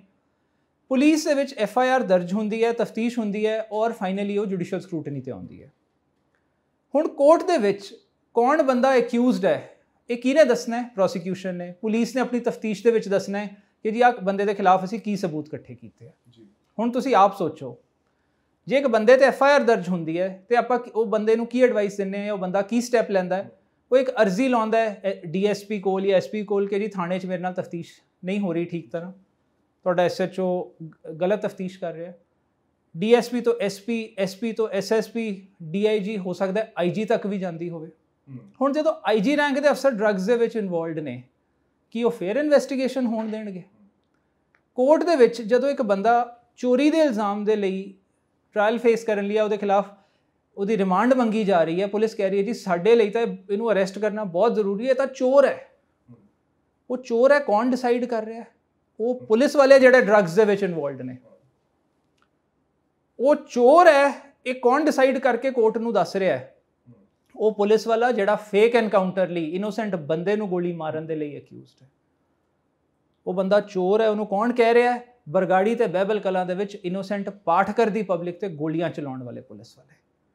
ਇਹੋ ਜਿਹੇ ਪੁਲਿਸ ਵਾਲੇ ਜੇ ਖੜੇ ਹੋ ਕੇ ਬੰਦੇ ਦਾ ਰਿਮਾਂਡ ਲੈ ਰਹੇ ਹੈ, ਉਹਦੇ ਖਿਲਾਫ ਐਵੀਡੈਂਸ ਫੈਬਰੀਕੇਟ ਕਰ ਰਹੇ ਹੈ, ਤੇ ਮੈਨੂੰ ਦੱਸੋ ਕਚਹਿਰੀਆਂ 'ਚੋਂ ਅਸੀਂ ਇਨਸਾਫ ਕਿਵੇਂ ਲੈ ਸਕਦੇ ਹਾਂ? ਕਚਹਿਰੀਆਂ ਨੂੰ ਤਾਂ ਮਿਸਗਾਈਡ ਕੀਤਾ ਜਾ ਰਿਹਾ ਹੈ, ਔਰ ਕਚਹਿਰੀਆਂ ਦੇ ਵਿੱਚ ਵੀ ਇੱਕ ਹੈਲਪਲੈਸਲੀ, ਕਿਉਂਕਿ ਉਹਨਾਂ ਕੋਲ ਤਾਂ ਆਪ ਜੱਜ ਇਨਵੈਸਟੀਗੇਸ਼ਨ ਨਹੀਂ ਕਰ ਸਕਦਾ, ਇਨਵੈਸਟੀਗੇਸ਼ਨ ਤਾਂ ਪ੍ਰੋਸੀਕਿਊਸ਼ਨ ਨੇ ਕਰਨੀ ਹੈ। ਸੋ ਐਜ਼ ਅ ਰਿਜ਼ਲਟ ਜੋ ਪ੍ਰੋਸੀਕਿਊਸ਼ਨ ਹੀ ਮਿਸਲੀਡਿੰਗ ਚੀਜ਼ਾਂ ਦੇਊਗੀ, ਜਿਹੜੀ ਗੱਲ ਮੈਂ ਹਮੇਸ਼ਾ ਕਹਿਣਾ ਕਿ ਬਿੱਲੀ ਨੂੰ ਦੁੱਧ ਦੀ ਰਾਖੀ ਤੇ ਛੱਡਿਆ ਹੋਇਆ ਹੈ। ਜਦੋਂ ਇਹੋ ਜਿਹੇ ਪੁਲਿਸ ਵਾਲੇ ਚੀਜ਼ਾਂ ਕਰਨਗੇ, ਇੱਕ ਤਾਂ ਉਹ ਫੋਰਸ ਨੂੰ ਵੀ ਸ਼ੋਅ ਕਰਦੇ ਆ ਕਿ ਦੇਖੋ ਅਸੀਂ ਇਹ ਗਲਤ ਰਾਹ ਫੜ ਕੇ ਕਿੰਨੀਆਂ ਤਰੱਕੀਆਂ ਲੈ ਗਏ। ਜਿਵੇਂ ਉਮਰਾ ਨੰਗਲ ਵਰਗੇ ਅਫਸਰ ਦੂਜੇ ਅਫਸਰਾਂ ਨੂੰ ਆਹੀ ਚੀਜ਼ ਲਈ ਇਨਸਪਾਇਰ ਵੀ ਕਰਦੇ ਹੋਣੇ ਆ। ਦੇਖੋ ਮੇਰਾ ਇਹੀ ਸਵਾਲ ਸੀਗਾ ਪ੍ਰਦੀਪ ਜੀ, ਕਿਉਂਕਿ ਜੇਕਰ ਇੱਕ ਟੌਪ ਪੁਲਿਸ ਕਾਪ ਇਸ ਪੋਜੀਸ਼ਨ ਦੇ ਉੱਤੇ ਬੈਠਾ ਹੋਏ, ਜਿਸ ਨੂੰ ਡਰ ਹੀ ਨਾ ਹੋਵੇ ਕਿ ਮੈਂ ਸਸਪੈਂਡ ਹੋ ਗਿਆ, ਮੈਨੂੰ ਤਨਖਾਹ ਆਈ ਜਾ ਰਹੀ ਹੈ, ਮੈਂ ਦੁਬਾਰਾ ਫੇਰ ਰੀਇਨਸਟੇਟ ਹੋ ਜਾਊਂਗਾ, ਮੈਂ ਫੇਰ ਆਪਣੀ ਜਿਹੜੀ ਜੌਬ ਹੈਗੀ ਜੁਆਇਨ ਕਰ ਲਵਾਂਗਾ, ਫੇਰ ਉਹੀ ਕੰਮਕਾਰ ਦੇ ਵਿੱਚ ਅੱਗੇ ਮੈਨੂੰ ਜਿਹੜਾ ਹੈਗਾ ਉਹ ਚੱਲੂਗਾ, ਤਾਂ ਨੀਚੇ ਦੇ ਜਿਹੜੇ ਪੁਲਿਸ ਅਫਸਰ ਹੋਣਗੇ ਉਹਨਾਂ ਦਾ ਫਿਰ ਆਪਣੇ ਆਪ ਹੱਥ ਖੁੱਲਣੇ ਨੇ। ਨਾ ਸਿਰਫ ਹੱਥ ਖੁੱਲਣਗੇ, ਔਰ ਤੁਸੀਂ ਇਹ ਦੇਖੋ ਹੁਣ ਉਮਰਾ ਨੰਗਲ ਕਿਹਦੇ ਨਾਲ ਹਰ ਜਗ੍ਹਾ ਉਹਦਾ ਉਮਰਾ ਨੰਗਲ ਦਾ ਨਾਂ ਜੁੜ ਰਿਹਾ? ਸੁਮੇਧ ਸੈਣੀ ਨਾਲ। ਕਿਉਂ ਸੁਮੇਧ ਸੈਣੀ ਨਾਲ ਜੁੜ ਰਿਹਾ? ਕਿਉਂਕਿ ਸੁਮੇਧ ਸੈਣੀ ਫੇਕ ਐਨਕਾਊਂਟਰ ਕਰਕੇ ਟ੍ਰਾਇਲ ਫੇਸ ਕਰਨੀ ਸ਼ੁਰੂ ਕਰਤੀ ਇਹਨੇ CBI ਦੇ ਵਿੱਚ 94-95 ਦੇ ਵਿੱਚ। ਉਹ 94 ਦਾ ਇਨਸੀਡੈਂਟ ਸੀ, ਕੇਸ CBI ਕੋਲ ਚਲਾ ਗਿਆ, 2000 ਦੇ ਵਿੱਚ CBI ਨੇ ਚਲਾਨ ਫਾਈਲ ਕੀਤਾ ਉਸ ਕੇਸ 'ਚ। ਹੁਣ ਤੁਸੀਂ ਦੇਖੋ 94 ਦੇ ਕੇਸ ਦੀ ਅੱਜ ਤੱਕ ਟ੍ਰਾਇਲ ਚੱਲ ਰਹੀ ਹੈ। ਸੁਮੇਧ ਸੈਣੀ ਪ੍ਰਮੋਟ ਹੁੰਦਾ DG ਰੈਂਕ ਤੋਂ ਰਿਟਾਇਰ ਹੋ ਗਿਆ, ਉਹਦਾ ਚਹੇਤਾ ਅਫਸਰ ਉਮਰਾ ਨੰਗਲ। ਤੇ ਉਮਰਾ ਨੰਗਲ ਨੇ ਉਸੇ ਚੀਜ਼ ਨੂੰ ਸਿੱਖਿਆ ਕਿ ਤੁਸੀਂ ਸਿਸਟਮ ਨੂੰ ਮਰੋੜੋ, ਧੱਕੇਸ਼ਾਹੀ ਕਰੋ, ਗਲਤ ਕੰਮ ਕਰੋ, ਤੁਹਾਨੂੰ ਪ੍ਰਮੋਸ਼ਨ ਮਿਲੂਗੀ। ਉਹੀ ਰਾਹ ਤੇ ਉਮਰਾ ਨੰਗਲ ਨੂੰ ਕਾਮਯਾਬੀ ਮਿਲ ਗਈ। ਅੱਜ ਉਮਰਾ ਨੰਗਲ ਅਰੈਸਟ ਹੋਣ ਦੀ ਜਗ੍ਹਾ ਸਸਪੈਂਡ ਹੋਇਆ, ਜਦੋਂ ਰੀਇਨਸਟੇਟ ਹੋਊਗਾ, ਦੇਖੋ ਸਸਪੈਂਸ਼ਨ ਪਰਮਾਨੈਂਟ ਤਾਂ ਹੈ ਨਹੀਂ, ਇਹਨੂੰ ਤਾਂ ਡਿਸਮਿਸ ਕਰਨਾ ਚਾਹੀਦਾ ਮੇਰੇ ਖਿਆਲ ਨਾਲ। ਗਵਰਨਮੈਂਟ ਆਫ ਇੰਡੀਆ ਨੂੰ ਲਿਖ ਕੇ 311 ਲਾ ਕੇ ਇਹਨੂੰ ਤੇ ਬਾਕੀ ਅਫਸਰਾਂ ਨੂੰ ਡਿਸਮਿਸ ਕਰਨਾ, ਔਰ ਇਹਦੀ ਇੱਕ ਐਗਜ਼ਾਮਪਲ ਸੈੱਟ ਕਰਨੀ ਬਹੁਤ ਜ਼ਰੂਰੀ ਹੈ। ਜੇ ਇਹ ਕੱਲ ਨੂੰ ਬਰੀ ਹੋ ਜਾਂਦਾ ਕੇਸ ਦੇ ਵਿੱਚ, ਤਾਂ ਹੀ ਕੈਨ ਬੀ ਰੀਇਨਸਟੇਟਡ। ਡਿਸਮਿਸਲ ਤੋਂ ਬਾਅਦ ਇਹ ਕਲੇਮ ਕਰ ਸਕਦਾ ਕਿ ਮੈਨੂੰ ਰੀਇਨਸਟੇਟ ਕਰੋ। ਜਿੰਨੇ ਇਹਦੇ ਤੇ ਕੇਸ ਹੈ, ਇਹਨਾਂ ਕੇਸਿਸ ਤੋਂ ਬਾਅਦ ਅਜੇ ਵੀ ਅੰਡਰ ਸਸਪੈਂਸ਼ਨ ਰੱਖਣਾ ਇੱਕ ਬਹੁਤ ਗਲਤ ਐਗਜ਼ਾਮਪਲ ਹੈ, ਬਹੁਤ ਗਲਤ ਪ੍ਰੈਸੀਡੈਂਟ ਹੈ। ਸਾਡੇ ਲਈ ਜ਼ਰੂਰੀ ਹੈ ਇਹੋ ਜਿਹੇ ਅਫਸਰਾਂ ਨੂੰ ਕਾਨੂੰਨ ਦੇ ਸ਼ਿਕੰਜੇ ਦੇ ਵਿੱਚ ਲਿਆ ਕੇ ਇਹਨਾਂ ਨੂੰ ਸਜ਼ਾ ਦਿਵਾਉਣਾ, ਤਾਂ ਕਿ ਪਬਲਿਕ ਨਾਲ ਜਿਹੜਾ ਇਹ ਧੱਕਾ ਕਰ ਰਹੇ ਹੈ, ਜਿਹੜਾ ਇਹ ਆਪਣੀ ਵਰਦੀ ਦੀ ਦੁਰਵਰਤੋਂ ਕਰ ਰਹੇ ਹੈ, ਜਿਹੜੇ ਇਲੀਗਲ ਕੰਮ ਕਰ ਰਹੇ ਹੈ, ਉਹ ਸਾਰੇ ਰੁਕ ਜਾਣ। ਇਹਦੀ ਐਗਜ਼ਾਮਪਲ ਸੈੱਟ ਹੋਵੇ ਕਿ ਭਾਵੇਂ ਕੋਈ ਵਰਦੀ ਦਾ ਮਿਸਯੂਜ਼ ਕਰੇ, ਕਾਨੂੰਨ ਸਾਰਿਆਂ ਲਈ ਬਰਾਬਰ ਹੈ ਔਰ ਇੰਪਲੀਮੈਂਟ ਵੀ ਸਾਰਿਆਂ ਲਈ ਬਰਾਬਰ ਤਰੀਕੇ ਨਾਲ ਕੀਤਾ ਜਾਊਗਾ। ਪ੍ਰਦੀਪ ਜੀ, ਤੁਸੀਂ ਜ਼ਿਕਰ ਕੀਤਾ ਕਿ ਸੁਮੇਧ ਸੈਣੀ ਦਾ ਕਾਫੀ ਚਹੇਤਾ ਇਹ ਪੁਲਿਸ ਅਫਸਰ ਸੀ। ਹਾਲਾਂਕਿ ਸੁਮੇਧ ਸੈਣੀ ਦੇ ਅਸੀਂ ਕਿਸੇ ਤੁਹਾਡੇ ਤੋਂ ਸੁਣੇ ਹੋਏ ਨੇ ਬਹੁਤ ਵਾਰ ਕਿ ਸੁਮੇਧ ਸੈਣੀ ਦੇ ਵੱਲੋਂ ਕਿਸ ਤਰੀਕੇ ਦੇ ਨਾਲ ਹਿਊਮਨ ਰਾਈਟਸ ਵਾਇਓਲੇਸ਼ਨ ਕੀਤੀਆਂ ਗਈਆਂ ਹੈਗੀਆਂ ਨੇ। ਉਮਰਾ ਨੰਗਲ ਦੀ ਜੇਕਰ ਮੈਂ ਜ਼ਿਕਰ ਕਰਾਂ, ਇਹਦੇ ਉੱਤੇ ਤੁਸੀਂ ਬਹੁਤ ਸਟੱਡੀ ਕੀਤੀ ਹੋਣੀ, ਰਿਸਰਚ ਕੀਤੀ ਹੋਣੀ, ਇਹਦੀ ਕਿਹੋ ਜਿਹੀ ਪਿੱਛੇ ਦੀ ਬੈਕਗ੍ਰਾਉਂਡ ਰਹੀ ਹੈਗੀ ਹੈ? ਇਹਨੇ ਕਿੰਨੇ ਕਿਹੋ ਜਿਹੇ ਵਾਇਓਲੇਸ਼ਨਸ ਕੀਤੇ ਹੋਏ ਨੇ? ਹਿਊਮਨ ਰਾਈਟ ਵਾਇਓਲੇਸ਼ਨਸ ਦੇ ਵਿੱਚ ਵੀ ਉਮਰਾ ਨੰਗਲ ਦਾ ਨਾਮ ਆਉਂਦਾ ਹੈਗਾ, ਖਾਲੜਾ ਵਾਲੇ ਮਾਮਲੇ ਦੇ ਵਿੱਚ ਵੀ ਨਾਮ ਆਉਂਦਾ ਹੈਗਾ, ਉਹ ਚੀਜ਼ ਅਸੀਂ ਜ਼ਰੂਰ ਜਾਣਨਾ ਚਾਹਾਂਗੇ। ਉਮਰਾ ਨੰਗਲ ਦੇ ਖਿਲਾਫ ਜੀ ਇੱਕ ਫੇਕ ਐਨਕਾਊਂਟਰ ਦਾ ਕੇਸ ਹੈ, ਜਿਹੜਾ ਅਸੀਂ ਹਾਈ ਕੋਰਟ ਦੇ ਵਿੱਚ ਪਾ ਕੇ SIT ਕਨਸਟੀਟਿਊਟ ਕਰਾਈ ਹੈ। ਉਹ ਕੇਸ ਕੀ ਸੀ, ਉਮਰਾ ਨੰਗਲ ਨੇ 94 ਦੇ ਵਿੱਚ ਗੁਰਨਾਮ ਸਿੰਘ ਬੰਡਾਲਾ ਨਾਂ ਦਾ ਇੱਕ ਟੈਰਰਿਸਟ ਮਾਰਨ ਦਾ ਕਲੇਮ ਕੀਤਾ, ਜਿਹਦੇ ਲਈ ਇਹਦਾ ਨਾਮ ਮੈਡਲ ਲਈ ਰਿਕਮੈਂਡ ਹੋਇਆ ਔਰ ਸਾਰਾ। ਔਰ ਉਹਦੇ ਵਿੱਚ ਉਮਰਾ ਨੰਗਲ ਔਰ ਇਹਦੇ ਨਾਲ ਹੋਰ ਟੀਮ ਸੀ, ਇਹਦੀ ਪੂਰੀ ਉਮਰਾ ਨੰਗਲ SPD ਸੀ ਉਸ ਵੇਲੇ। ਹੁਣ ਇੰਟਰਸਟਿੰਗ ਗੱਲ ਇਹ ਸੀ ਕਿ ਜਿਹੜੇ ਗੁਰਨਾਮ ਸਿੰਘ ਬੰਡਾਲਾ ਨੂੰ ਉਮਰਾ ਨੰਗਲ ਨੇ ਮਾਰਿਆ, ਉਹ 3-4 ਸਾਲਾਂ ਬਾਅਦ ਜਿਉਂਦਾ ਨਿਕਲਿਆ। ਔਰ ਇੱਕ ਫੈਮਿਲੀ ਅੱਗੇ ਆਈ ਜਿਨ੍ਹਾਂ ਨੇ ਕਿਹਾ ਜੀ ਜਿਹਨੂੰ ਮਾਰਿਆ ਉਹ ਸੁਖਪਾਲ ਸਿੰਘ ਨਾਂ ਦਾ ਬੰਦਾ ਹੈ, ਉਹ ਸਾਡਾ ਫੈਮਿਲੀ ਮੈਂਬਰ ਹੈ, ਉਹਨੂੰ ਗੁਰਦਾਸਪੁਰ ਤੋਂ ਚੁੱਕ ਕੇ ਰੋਪੜ ਲਿਆ ਕੇ ਉਮਰਾ ਨੰਗਲ ਨੇ ਮਾਰਿਆ। ਕਾਫੀ ਕੰਪਲੇਂਟਸ ਦਿੱਤੀਆਂ, ਕੋਈ ਇਨਵੈਸਟੀਗੇਸ਼ਨ ਨਹੀਂ ਹੋਈ। ਫਾਈਨਲੀ ਜਦੋਂ ਅਸੀਂ 2013 ਦੇ ਵਿੱਚ ਆਨਰੇਬਲ ਹਾਈ ਕੋਰਟ ਦੇ ਵਿੱਚ ਅਸੀਂ ਗਏ, 3 SITs ਬਣਾਈਆਂ, ਉਹਨਾਂ ਨੇ ਉਮਰਾ ਨੰਗਲ ਨੂੰ ਐਗਜ਼ੋਨਰੇਟ ਕੀਤਾ। ਜਦੋਂ ਅਸੀਂ ਕੋਰਟ ਦੇ ਵਿੱਚ ਗਏ 2013 ਤੇ ਸੁਮੇਧ ਸਿੰਘ ਸੈਣੀ DGP ਸੀ। ਸੋ ਸੁਮੇਧ ਸੈਣੀ ਨੇ ਜਦੋਂ ਦੇਖਿਆ ਕਿ ਕੋਰਟ ਵੱਲੋਂ ਨੋਟਿਸ ਹੋ ਗਿਆ ਹੈ ਔਰ CBI ਨੂੰ ਵੀ ਨੋਟਿਸ ਹੋ ਚੁੱਕਿਆ, ਕਿਤੇ ਨਾ ਕਿਤੇ CBI ਨੂੰ ਇਹਨਾਂ ਕੇਸ ਚਲਾ ਜਾਵੇ, ਉਹਨੂੰ ਰੋਕਣ ਦੇ ਲਈ ਇੱਕ SIT ਬਣਾਈ ਗਈ ਜਿਹਦੇ RK Jaiswal, Balkar Sidhu and mister Sahota, ਇਹ 3 ਆਫਿਸਰਸ ਉਹਦੇ ਮੈਂਬਰ ਸੀ। ਸੋ ਉਸ SIT ਨੇ ਉਮਰਾ ਨੰਗਲ ਨੂੰ ਨਾ ਸਿਰਫ ਐਗਜ਼ੋਨਰੇਟ ਕੀਤਾ, ਇਸ ਇਸ਼ੂ ਨੂੰ ਵੀ ਟੱਚ ਨਹੀਂ ਕੀਤਾ ਕਿ ਉਮਰਾ ਨੰਗਲ ਨੇ ਜਿਹੜੇ ਬੰਡਾਲਾ ਨਾਂ ਦੇ ਬੰਦੇ ਨੂੰ ਮਾਰਿਆ, ਅੱਤਵਾਦੀ ਨੂੰ ਮਾਰਿਆ, ਉਹ ਬੰਡਾਲਾ ਕੌਣ ਸੀ ਜਿਹੜਾ ਜਿਉਂਦਾ ਨਿਕਲਿਆ ਔਰ ਜਿਹੜਾ ਮਾਰਿਆ ਗਿਆ। ਇੱਕੋ ਬੰਦੇ ਦੀ ਇੱਕ ਆਈਡੈਂਟੀਟੀ ਹੋ ਸਕਦੀ ਹੈ, ਜਿਹੜਾ ਮਾਰਿਆ ਗਿਆ ਇਹਦਾ ਮਤਲਬ ਉਹ ਬੰਡਾਲਾ ਨਹੀਂ ਸੀ, ਜਿਹੜਾ ਜਿਉਂਦਾ ਨਿਕਲਿਆ ਉਹ ਬੰਡਾਲਾ ਸੀ। ਤਾਂ ਫਿਰ ਮਾਰਿਆ ਕੌਣ ਗਿਆ, ਇਸ ਪੁਆਇੰਟ ਨੂੰ ਉਹਨਾਂ ਨੇ ਟੱਚ ਹੀ ਨਹੀਂ ਕੀਤਾ। ਉਹ ਕਹਿੰਦੇ ਜੀ ਸੁਖਪਾਲ ਸਿੰਘ ਨਹੀਂ ਸੀ, ਅਸੀਂ ਤਾਂ ਇੰਨਾ ਦੱਸ ਰਹੇ ਹਾਂ। ਸੋ ਇਹਦਾ ਮਤਲਬ ਜੇ ਕੋਈ ਇਨੋਸੈਂਟ ਮਰਿਆ ਹੈ, ਉਹ ਅੱਤਵਾਦੀ ਤਾਂ ਸੀ ਨਹੀਂ, ਫੈਬਰੀਕੇਸ਼ਨ ਆਫ ਐਵੀਡੈਂਸ ਹੋਈ ਹੈ, ਕਿਸੇ ਇਨੋਸੈਂਟ ਨੂੰ ਮਾਰਿਆ ਗਿਆ ਹੈ, ਤੁਹਾਡਾ ਫਰਜ਼ ਸੀ ਉਹਨੂੰ ਡਿਗ ਆਊਟ ਕਰਨਾ। ਉਸ ਚੀਜ਼ ਨੂੰ ਇਹਨਾਂ ਨੇ ਟੱਚ ਨਹੀਂ ਕੀਤਾ ਔਰ ਆਪਣੇ ਲੈਪਸ ਨੂੰ ਕਵਰ ਕਰਨ ਲਈ, ਉਮਰਾ ਨੰਗਲ ਨੂੰ ਬਚਾਉਣ ਲਈ ਇਹਨਾਂ ਨੇ ਇੱਕ ਐਬਡਕਸ਼ਨ ਦੀ FIR ਗੁਰਦਾਸਪੁਰ ਦੇ ਵਿੱਚ ਰਜਿਸਟਰ ਕਰਵਾਤੀ। ਫਾਈਨਲੀ ਆਨਰੇਬਲ ਹਾਈ ਕੋਰਟ ਨੇ ਇੱਕ SIT ਬਣਾਈ। ਉਸ SIT ਨੇ 3 ਮਹੀਨੇ ਬਾਅਦ ਇੱਕ ਰਿਪੋਰਟ ਸਬਮਿਟ ਕੀਤੀ। ਉਸ SIT ਦੀ ਰਿਪੋਰਟ ਦੇ ਅਕੋਰਡਿੰਗਲੀ ਉਮਰਾ ਨੰਗਲ ਨੇ ਜੋ ਐਨਕਾਊਂਟਰ ਕੀਤਾ ਸੀ, ਉਹਦਾ ਤੇ ਸੁਖਪਾਲ ਸਿੰਘ ਦੀ ਐਬਡਕਸ਼ਨ ਦਾ ਡਾਇਰੈਕਟ ਰਿਲੇਸ਼ਨ ਸੀ। ਹੁਣ ਉਹ SIT ਦੀ ਤਫਤੀਸ਼ ਜਾਰੀ ਹੈ, ਮੇਰੇ ਕੋਲ ਉਹਦੀਆਂ ਤਾਂ ਡਿਟੇਲਸ ਨਹੀਂ ਹੈ, ਬਟ ਉਸ ਰਿਪੋਰਟ ਤੋਂ ਬਾਅਦ ਪਹਿਲਾ ਸਟੈਪ ਆਇਆ ਜਿਹਦੇ ਵਿੱਚ ਉਮਰਾ ਨੰਗਲ ਦਾ ਨਾਂ ਆਇਆ ਕਿ SIT ਦੀ ਤਫਤੀਸ਼ ਦੇ ਵਿੱਚ ਆ ਰਿਹਾ ਕਿ ਇਹ ਦੋਵੇਂ ਇਨਸੀਡੈਂਟਸ ਕਨੈਕਟਡ ਨੇ। ਉਸੇ ਦੌਰਾਨ ਇੱਕ ਹੋਰ ਬੜਾ ਇੰਟਰਸਟਿੰਗ ਫੈਕਟ ਇੱਕ ਕੋਰਟ ਦੇ ਵਿੱਚ ਚੀਜ਼ ਆਈ। ਉਮਰਾ ਨੰਗਲ ਦੇ ਖਿਲਾਫ ਇੱਕ ਕੋਰਟ ਵੱਲੋਂ ਮੈਲੀਸ਼ੀਅਸ ਪ੍ਰੋਸੀਕਿਊਸ਼ਨ ਲਈ ਕੇਸ ਫਾਈਲ ਹੋਇਆ ਰੰਧਾਵਾ ਨਾਂ ਦੇ ਬੰਦੇ ਵੱਲੋਂ, ਜਿਹਨੇ ਇਹ ਕਿਹਾ ਕਿ ਜਸਵੰਤ ਸਿੰਘ ਖਾਲਰਾ ਮਰਡਰ ਕੇਸ ਦੇ ਵਿੱਚ ਜਿਹੜੇ ਪੁਲਿਸ ਵਾਲੇ ਨੇ ਉਹਨੂੰ ਚੁੱਕਿਆ ਸੀ, ਜਿਹੜੇ ਪੁਲਿਸ ਵਾਲਿਆਂ ਦੀ ਇਨਵੋਲਵਮੈਂਟ ਸੀ, ਉਹਦਾ ਇਹ ਬੰਦਾ ਆਈ ਵਿਟਨੈਸ ਸੀ, ਕਿਰਪਾਲ ਸਿੰਘ ਰੰਧਾਵਾ। ਔਰ ਕਿਰਪਾਲ ਸਿੰਘ ਰੰਧਾਵਾ ਨੂੰ ਉਮਰਾ ਨੰਗਲ ਨੇ ਝੂਠੇ ਰੇਪ ਕੇਸ ਦੇ ਵਿੱਚ ਫਸਾਇਆ, ਕਿਉਂਕਿ ਕਿਰਪਾਲ ਸਿੰਘ ਰੰਧਾਵਾ ਨੇ ਉਹ ਗਵਾਹੀ ਦੇਣ ਤੋਂ ਮਨਾ ਕਰਤਾ ਜੋ ਉਮਰਾ ਨੰਗਲ ਚਾਹੁੰਦਾ ਸੀ। ਉਹਨੇ ਸੱਚ ਬੋਲਿਆ ਕੋਰਟ ਦੇ ਵਿੱਚ ਕਿ ਮੈਂ ਜਸਵੰਤ ਸਿੰਘ ਖਾਲਰਾ ਨੂੰ ਪੁਲਿਸ ਵਾਲਿਆਂ ਨੂੰ ਲਿਜਾਂਦੇ ਦੇਖਿਆ। ਹੁਣ ਜਿਹੜਾ ਪੁਲਿਸ ਵਾਲਾ ਇਨਵੋਲਵਡ ਸੀ ਉਹ ਅੱਜ ਵੀ ਲਾਈਫ ਇੰਪ੍ਰਿਜ਼ਨਮੈਂਟ ਜੇਲ੍ਹ ਦੇ ਵਿੱਚ ਕੱਟ ਰਿਹਾ ਔਰ ਉਮਰਾ ਨੰਗਲ ਨਾਲ ਗੁਰਨਾਮ ਸਿੰਘ ਬੰਡਾਲਾ ਕੇਸ ਦੇ ਵਿੱਚ ਵੀ ਇਨਵੋਲਵਡ ਸੀ। ਸੋ ਇਸ ਤੋਂ ਜ਼ਿਆਦਾ ਤੁਸੀਂ ਕੀ ਲਿੰਕ ਐਕਸਪੈਕਟ ਕਰਦੇ ਹੋ ਕਿ ਉਮਰਾ ਨੰਗਲ ਇੱਕ ਉਹੋ ਜਿਹੇ ਆਫਿਸਰਸ ਦੀ ਟੀਮ ਲੈਂਦਾ ਹੈ, ਉਹ ਆਫਿਸਰਸ ਦੇ ਦੂਜੇ ਐਨਕਾਊਂਟਰ ਦੇ ਵਿੱਚ ਆਈ ਵਿਟਨੈਸ ਨੂੰ ਝੂਠੇ ਰੇਪ ਕੇਸ ਫਸਾਉਂਦਾ ਔਰ ਕੋਰਟ ਨੇ ਫਿਰ ਫਾਈਨਲੀ 7 ਲੱਖ ਉਮਰਾ ਨੰਗਲ ਤੇ ਡੈਮੇजेस ਪਾਏ, ਕਾਸਟ ਪਾਈ ਜਿਹਨੂੰ ਕਹਿੰਦੇ ਆ, ਕਿ ਇਹਨੇ ਝੂਠਾ ਫਸਾਇਆ ਬੰਦੇ ਨੂੰ। ਉਹ ਤਾਂ ਸ਼ਾਇਦ ਮੈਨੂੰ ਲੱਗਦਾ ਬੜੀ ਆਸਾਨੀ ਦੇ ਨਾਲ 7 ਲੱਖ ਉਹਨਾਂ ਵਾਸਤੇ ਦੇਣਾ। ਪਰ ਗੱਲ ਇਹ ਹੈ ਕਿ ਜੇ 7 ਲੱਖ ਦੇਣਾ ਇਹਦਾ ਮਤਲਬ ਇਹੋ ਜਿਹੇ ਆਫਿਸਰ ਨੂੰ ਨੌਕਰੀ ਕਿਉਂ ਕਰਨ ਦੇਣੀ ਚਾਹੀਦੀ ਹੈ? ਉਹੀ ਸਵਾਲ ਆ ਜਾਂਦਾ ਹੈ। ਇੱਥੇ ਗੱਲ ਇਹ ਆਉਂਦੀ ਹੈ ਕਿ ਜੇ ਝੂਠੇ ਰੇਪ ਕੇਸ 'ਚ ਫਸਾਇਆ ਔਰ ਕੋਰਟ ਨੇ ਡੈਮੇजेस ਦਿੱਤੇ ਆ, ਅਜੇ ਉਹਦੀ ਅਪੀਲ ਪੈਂਡਿੰਗ ਹੈ, ਬਟ ਮੇਰੇ ਓਪੀਨੀਅਨ ਦੇ ਵਿੱਚ as a lawyer I feel ਜੇ ਸਾਨੂੰ ਸਿਸਟਮ ਨੂੰ ਠੀਕ ਕਰਨਾ ਹੈ ਤੇ ਇਹੋ ਜਿਹੇ ਆਫਿਸਰ ਦੇ 7 ਲੱਖ ਡੈਮੇजेस ਦੇ ਉੱਤੇ ਉਹਨੂੰ ਇਮੀਡੀਏਟਲੀ ਸਸਪੈਂਡ ਕਰਕੇ ਇਨਕੁਆਇਰੀ ਕਰਕੇ ਉਹਨੂੰ ਡਿਸਮਿਸ ਕਰਨਾ ਚਾਹੀਦਾ ਸੀ। ਜੇ ਉਹ ਐਗਜ਼ੋਨਰੇਟ ਹੁੰਦਾ ਹੈ, ਕਿਉਂਕਿ ਇਹ ਤਾਂ ਸਾਫ਼ ਹੀ ਦੁਰਵਰਤੋਂ ਆ ਗਈ ਕਿ ਯੂਨੀਫਾਰਮ ਦੀ, ਕਿ ਬੰਦੇ ਨੂੰ ਝੂਠੇ ਰੇਪ ਕੇਸ ਦੇ ਵਿੱਚ ਫਸਾ ਦਿਓ। ਗੱਲ ਇਹ ਨਹੀਂ ਹੈ ਕਿ ਡੈਮੇजेस 7 ਲੱਖ ਮਿਲੇ, ਮੈਂ ਕਹਿੰਦਾ 1 ਰੁਪਈਆ ਨਾ ਡੈਮੇजेस ਦੇਣ। ਜੇ ਗਿਲਟੀ ਵੀ ਹੋਲਡ ਕਰ ਦਿੰਦੇ ਕਿ ਇਹਨੇ ਝੂਠਾ ਫਸਾਇਆ ਹੈ ਜੀ, ਉੱਥੇ ਹੀ ਉਹਨੂੰ ਪ੍ਰੋਸੀਕਿਊਟ ਕਰਨਾ ਚਾਹੀਦਾ ਹੈ। ਉਮਰਾ ਨੰਗਲ ਇੱਕ ਆਪਣਾ ਜਿਹੜਾ ਲੋਕਤੰਤਰ ਹੈਗਾ ਹੈ, ਕਹਿੰਦਾ ਜਿਹੜੀ ਸਾਡੀ ਵਕਾਲਤ ਦੇ ਵਿੱਚ ਵੀ ਜਿਸ ਤਰੀਕੇ ਦੇ ਨਾਲ ਇੱਕ ਮਾਮਲੇ ਇੰਨੇ ਲੰਬੇ ਚੱਲੇ ਜਾਂਦੇ ਹੈਗੇ ਨੇ, ਜਿਸ ਤਰੀਕੇ ਨਾਲ ਇਹ ਮਾਮਲਾ ਉਮਰਾ ਨੰਗਲ ਦੇ ਉੱਤੇ ਚੱਲ ਰਿਹਾ ਸੀ, ਹੁਣ ਤੱਕ ਵੀ ਜਿਹੜੇ ਹੈਗੇ ਉਹ ਚੱਲਦੇ ਆ ਰਹੇ ਨੇ, ਉਸ ਦੇ ਦੌਰਾਨ ਵੀ ਇਸ ਉੱਤੇ ਕੋਈ ਕਾਰਵਾਈ ਨਹੀਂ ਹੁੰਦੀ। ਉੱਥੇ ਪੁਲਿਸ ਪ੍ਰਸ਼ਾਸਨ ਦੀ ਅਸੀਂ ਗੱਲ ਕਰਦੇ ਹੈਗੇ ਆ, ਉਹਦੇ ਵਿੱਚ ਇਹਨਾਂ ਨੂੰ ਸਸਪੈਂਡ ਕਰ ਦਿੱਤਾ ਜਾਂਦਾ ਹੈਗਾ, ਡਿਸਮਿਸ ਨਹੀਂ ਕੀਤਾ ਜਾਂਦਾ ਹੈਗਾ। ਬਹੁਤ ਸਾਰੇ ਇਹਦੇ ਨਾਲ ਵੀ ਫੈਕਟ ਜਿਹੜੇ ਹੈਗੇ ਉਹ ਜੁੜ ਜਾਂਦੇ ਹੈਗੇ ਨੇ। ਸਰਕਾਰਾਂ ਦੀ ਜੇਕਰ ਅਸੀਂ ਭੂਮਿਕਾ ਦੀ ਗੱਲ ਕਰਦੇ ਹੈਗੇ ਆ, ਕਿਉਂਕਿ ਸਰਕਾਰਾਂ ਵੀ ਆਉਂਦੀਆਂ ਜਾਂਦੀਆਂ, ਪਰ ਜਿਹੜੇ ਪੁਲਿਸ ਕਾਪ ਹੁੰਦੇ ਆ ਉਹ ਉੱਥੇ ਹੀ ਰਹਿੰਦੇ ਹੈਗੇ। ਬਿਲਕੁਲ ਲੱਗਦਾ ਕਿ ਇਹਦੇ ਵਿੱਚ ਵੀ ਇਨਵੋਲਵਮੈਂਟ ਫਿਰ ਸਰਕਾਰਾਂ ਦੀ ਵੀ ਰਹਿੰਦੀ ਹੈਗੀ ਹੈ। ਦੇਖੋ ਜੀ, ਜਿੱਥੇ ਹੁਣ ਡਰੱਗ ਵਰਗਾ ਜਾਂ ਫੇਕ ਐਨਕਾਊਂਟਰ ਵਰਗਾ ਜਿੱਥੇ ਪੁਲਿਸ ਕ੍ਰਾਈਮ ਕਮਿਟ ਕਰਨ ਲੱਗ ਜਾਏ, ਅਸੀਂ ਕਹਿ ਤਾਂ ਦਿੰਦੇ ਹਾਂ ਕਿ ਪੋਲੀਟੀਸ਼ੀਅਨ ਦੀ ਇਨਵੋਲਵਮੈਂਟ ਹੈ। ਪੋਲੀਟੀਸ਼ੀਅਨ ਦੀ ਇਨਵੋਲਵਮੈਂਟ ਦਾ ਮਤਲਬ ਹੈ 5 ਸਾਲ ਦਾ ਡੈਮੇਜ। ਜਦੋਂ ਇੱਕ ਪੁਲਿਸ ਵਾਲਾ ਕ੍ਰਿਮੀਨਲ ਬਣਦਾ ਉਹਦਾ ਮਤਲਬ ਹੈ 30 ਤੋਂ 35 ਸਾਲ ਦਾ ਡੈਮੇਜ, ਜਿਹਦਾ ਮਤਲਬ ਹੈ ਇੱਕ ਪੂਰੀ ਨਾ ਸਿਰਫ ਜਨਰੇਸ਼ਨ ਤਬਾਹ ਹੋ ਗਈ, ਅਗਲੀ ਜਨਰੇਸ਼ਨ ਨੂੰ ਵੀ ਉਹ ਤਬਾਹ ਕਰ ਗਿਆ ਜੀ। ਔਰ ਇਹੋ ਜਿਹੇ ਆਫੀਸਰ ਦੀ ਤਰੱਕੀ, ਇਹਦਾ ਮਤਲਬ ਹੈ ਉਹ ਆਫੀਸਰ ਨੇ ਆਪਣੇ ਜੂਨੀਅਰਸ ਨੂੰ ਗਲਤ ਰਾਹ ਤੇ ਪਾਤਾ ਕਿ ਆਹ ਕਾਮਯਾਬੀ ਹਾਸਿਲ ਕਰੋ। ਹੁਣ ਜੇ ਉਮਰਾ ਨੰਗਲ ਵਰਗੇ ਨੂੰ 94 ਦੇ ਵਿੱਚ ਇਹਦੇ ਆਫੈਂਸ ਦੀ ਸਜ਼ਾ ਮਿਲ ਗਈ ਹੁੰਦੀ, ਦੇਖੋ 94 ਦਾ ਆਫੈਂਸ ਹੈ, ਜਾਂ ਉਹਨੂੰ ਐਗਜ਼ੋਨਰੇਟ ਕਰ ਦਿਓ ਜੀ। ਜੇ ਉਮਰਾ ਨੰਗਲ, ਮੈਂ ਕਹਿੰਦਾ ਲੈਟ ਅਸ ਸੇ ਗੁਰਨਾਮ ਸਿੰਘ ਬੰਡਾਲਾ ਨਹੀਂ ਕੋਈ ਹੋਰ ਅੱਤਵਾਦੀ ਮਾਰਿਆ ਗਿਆ ਸੀ, ਸੋ ਉਮਰਾ ਨੰਗਲ ਸਹੀ ਸੀ, ਉਮਰਾ ਨੰਗਲ ਇੱਕ ਅਰਜ਼ੀ ਦਿੰਦਾ ਨਾਲ ਦੀ ਨਾਲ ਕੋਰਟ ਦੇ ਵਿੱਚ ਕਿ ਜੀ ਮੈਨੂੰ ਪਲੀਜ਼ ਡਿਗ ਆਊਟ ਕੀਤਾ ਜਾਵੇ, 4 ਸਾਲ ਹੋ ਗਏ ਬੰਡਾਲਾ ਮਾਰਿਆ ਗਿਆ ਤੇ ਬੰਡਾਲਾ ਜਿਉਂਦਾ ਨਿਕਲਿਆ, ਸੋ ਕਿਹਨੂੰ ਮਾਰਿਆ ਮੈਂ? ਇੱਕ ਆਫੀਸਰ ਤਾਂ ਆਇਡੈਂਟੀਟੀ ਐਸਟੈਬਲਿਸ਼ ਕਰੂਗਾ, ਉਹਦੀ ਡਿਊਟੀ ਹੈ। ਉਮਰਾ ਨੰਗਲ ਨੇ ਉਸ ਚੀਜ਼ ਨੂੰ ਸਪਰੈਸ ਕੀਤਾ ਉਲਟਾ। ਅੱਜ ਜਦੋਂ ਅਸੀਂ ਕੋਰਟ ਦੇ ਵਿੱਚ ਵੀ ਗਏ ਹਾਂ ਕਿ ਉਮਰਾ ਨੰਗਲ ਨੇ ਉਸ ਵੇਲੇ ਆ ਕੇ ਕਿਹਾ ਜੀ ਮੈਂ ਉਦੋਂ ਚਿੱਠੀਆਂ ਲਿਖੀਆਂ ਸੀ ਕਿ ਇਹਨੂੰ ਪਲੀਜ਼ ਪ੍ਰੋਬ ਕਰੋ, ਨਹੀਂ, ਉਹ ਐਡਮਿਟ ਕਰਦਾ ਕਿ ਮੈਂ ਕੁਝ ਨਹੀਂ ਇਹੋ ਜਿਹਾ ਕਿਹਾ।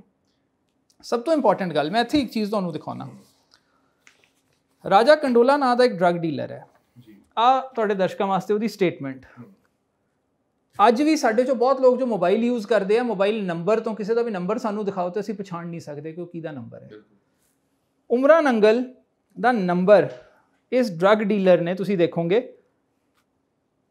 ਇੱਕ ਸਿਰਫ ਨੰਬਰ ਤੋਂ ਪਛਾਣਤਾ ਕਿ ਪਰਮਰਾਜ ਸਿੰਘ ਉਮਰਾ ਨੰਗਲ ਦਾ ਨੰਬਰ ਹੈ। ਔਰ ਉਹ ਕਹਿੰਦਾ ਹੈ this mobile number belongs to Sardar Parmraj Singh Umra Nangal IPS DIG Punjab police is my friend and use to come to my farm house to meet me. ਆ ਦੇਖੋ ਐਨਫੋਰਸਮੈਂਟ ਡਾਇਰੈਕਟੋਰੇਟ ਦੀ ਸਟੈਂਪ ਲੱਗੀ ਹੈ, 29 ਜੁਲਾਈ 2013 ਦਾ ਇਹ ਡਾਕੂਮੈਂਟ ਹੈ। ਐਨਫੋਰਸਮੈਂਟ ਡਾਇਰੈਕਟੋਰੇਟ ਦੇ ਵਿੱਚ, ਜਿਹਨੂੰ ED ਕਹਿੰਦੇ ਆ ਸ਼ਾਰਟ ਦੇ ਵਿੱਚ, ਉਮਰਾ ਨੰਗਲ ਦੇ ਖਿਲਾਫ ਰਾਜਾ ਕੰਡੋਲਾ ਨਾਂ ਦੇ ਡਰੱਗ ਡੀਲਰ ਦੀ ਸਟੇਟਮੈਂਟ, ਜਿਹਦੇ 'ਚ ਉਹਨੇ ਕਿਹਾ ਉਮਰਾ ਨੰਗਲ ਮੇਰੇ ਫਾਰਮ ਹਾਊਸ 'ਤੇ ਆਉਂਦਾ ਸੀ, ਮੇਰਾ ਦੋਸਤ ਸੀ। ਆਮ ਬੰਦੇ ਨਾਲ ਕੀ ਹੁੰਦਾ ਜਦੋਂ ਕੋਈ ਡਰੱਗ ਡੀਲਰ ਨਾਂ ਲੈ ਦੇਵੇ ਉਹਦਾ ਕਿ ਉਹ ਮੇਰਾ ਦੋਸਤ ਸੀ, ਮੇਰੇ ਫਾਰਮ ਹਾਊਸ 'ਤੇ ਆਉਂਦਾ ਸੀ, ਉਹਨੂੰ ਸਭ ਤੋਂ ਪਹਿਲਾਂ ਅਰੈਸਟ ਕਰਦੇ ਆ। ਇੱਥੇ ਉਮਰਾ ਨੰਗਲ ਦੇ ਖਿਲਾਫ ਪਰਚਾ ਵੀ ਨਹੀਂ ਹੋਇਆ। ਤੁਸੀਂ ਦੇਖੋ ਕਿੰਨੀ ਇੰਟਰਸਟਿੰਗ ਗੱਲ ਹੈ। ਔਰ ਗੱਲ ਇੱਥੇ ਨਹੀਂ ਮੁੱਕਦੀ। ਨਿਰੰਜਨ ਸਿੰਘ ਨਾਂ ਦੇ ਜਿਹੜੇ ਡਿਪਟੀ ਡਾਇਰੈਕਟਰ ਐਨਫੋਰਸਮੈਂਟ ਨੇ, ਤੁਸੀਂ ਵੀ ਜਾਣਦੇ ਹੋ, ਬਹੁਤ ਨਿਊਜ਼ ਦੇ ਵਿੱਚ ਰਹੇ ਹੈ, ਨਾਂ ਤੁਸੀਂ ਦੇਖ ਲਓ, statement of Niranjan Singh deputy director enforcement. ਇਹਨਾਂ ਨੇ ਕਿਹਾ ਹੈ ਕਿ ਮੈਂ ਪਰਮਰਾਜ ਸਿੰਘ ਉਮਰਾ ਨੰਗਲ ਦੀ ਤਫਤੀਸ਼ ਕੀਤੀ ਹੈ ਡਰੱਗਸ ਦੇ ਕੇਸ ਦੇ ਵਿੱਚ, ਆਹ ਹਾਈਲਾਈਟਡ ਏਰੀਆ। ਉਮਰਾ ਨੰਗਲ ਨੇ ਮੈਨੂੰ ਬਾਹਰ ਦੀ ਪ੍ਰਾਪਰਟੀਜ਼ ਦੀ ਡਿਟੇਲ ਨਹੀਂ ਦਿੱਤੀ, ਇਨਕਲੂਡਿੰਗ USA। ਉਹ ਇਹ ਨਹੀਂ ਕਹਿ ਰਹੇ ਕਿ USA 'ਚ ਇਹਦੀਆਂ ਪ੍ਰਾਪਰਟੀਜ਼ ਨਹੀਂ ਹੈ, ਉਹਨੇ USA ਦੀ ਪ੍ਰਾਪਰਟੀਜ਼ ਦੀ ਡਿਟੇਲ ਨਹੀਂ ਦਿੱਤੀ। ਮੈਂ ਉਸ ਚੀਜ਼ ਦੀ ਇਨਵੈਸਟੀਗੇਸ਼ਨ ਕਰ ਰਿਹਾ। ਉਮਰਾ ਨੰਗਲ ਕੋਲ ਕਿਹੜੇ ਕੰਟਰੀ ਦੀ ਸਿਟੀਜ਼ਨਸ਼ਿਪ ਹੈ ਮੈਂ ਉਹ ਨਹੀਂ ਦੇਖੀ, ਪਾਸਪੋਰਟ ਮੈਂ ਜ਼ਰੂਰ ਦੇਖਿਆ ਸੀ। ਔਰ ਸੁਮੇਧ ਸੈਣੀ ਉਸ ਵੇਲੇ ਪੰਜਾਬ ਦਾ DG ਸੀ। ਉਹਨਾਂ ਨੇ ਕਿਹਾ ਕਿ ਉਮਰਾ ਨੰਗਲ ਨੂੰ it is correct that I summoned Paramraj Singh Umra Nangal IG and SP Balwinder Singh and their statements were recorded। और सब तो इंटरेस्टिंग गल, एनफोर्समेंट डायरेक्टरेट ने सिर्फ राजा कंडोला के नाँ से नहीं उमरा नंगल नूं सद्दिया। परमराज सिंह उमरा नंगल एंड SP बलविंदर सिंह, उन्होंने कहा as per his statement, Raja Kandola दी, Ranjit Singh Kandola, as per his statement and investigation, a word बहुत इंपॉर्टेंट है। Paramraj Singh Umra Nangal IG and SP Balwinder Singh used to visit Ranjit Singh Kandola at his farm house at Samrala. ਜਿਹਦਾ ਮਤਲਬ ਹੈ ਤਫਤੀਸ਼ ਦੇ ਵਿੱਚ ਇਹਨਾਂ ਨੂੰ ਮਿਲਿਆ ਕਿ ਉਮਰਾ ਨੰਗਲ ਦਾ ਲਿੰਕ ਸੀ ਰਾਜਾ ਕੰਡੋਲਾ ਦੇ ਨਾਲ, ਤਾਂ ਉਹਨੂੰ ਤਫਤੀਸ਼ ਲਈ ਬੁਲਾਇਆ ਗਿਆ। ਪੰਜਾਬ ਪੁਲਿਸ ਨੇ ਇਸ ਮੁੱਦੇ ਤੇ ਅੱਜ ਤੱਕ FIR ਨਹੀਂ ਕੀਤੀ। ਔਰ ਇਸ ਚੀਜ਼ ਨੂੰ ਤੁਸੀਂ ਦੇਖ ਲਓ, ਅੱਜ 8 ਸਾਲ ਹੋ ਚੱਲੇ। 2013 ਦਾ ਜੇਕਰ 2013 ਦੇ ਵਿੱਚ ਵੀ ਇਹ ਕੇਸ ਨੂੰ ਚੱਕ ਲਿੱਤਾ ਜਾਂਦਾ, ਇਸ ਉੱਤੇ ਚੰਗੀ ਤਰੀਕੇ ਦੇ ਨਾਲ ਜਾਂਚ ਹੋ ਜਾਂਦੀ, ਤਾਂ ਸ਼ਾਇਦ ਅੱਜ ਨੂੰ ਇਹ ਗੁਰਦੀਪ ਰਾਣੋ ਵਰਗੇ ਜਿਹੜੇ ਪੈਦਾ ਨਾ ਹੁੰਦੇ। ਦੂਜੀ ਗੱਲ, ਜੇ 2013 ਚ ਚੀਜ਼ ਹੋ ਜਾਂਦੀ ਤੇ ਕਦੇ ਬਰਗਾੜੀ ਤੇ ਬਹਿਬਲ ਕਲਾ ਨਾ ਹੁੰਦਾ, ਉਹ 2015 ਚ ਹੋਇਆ।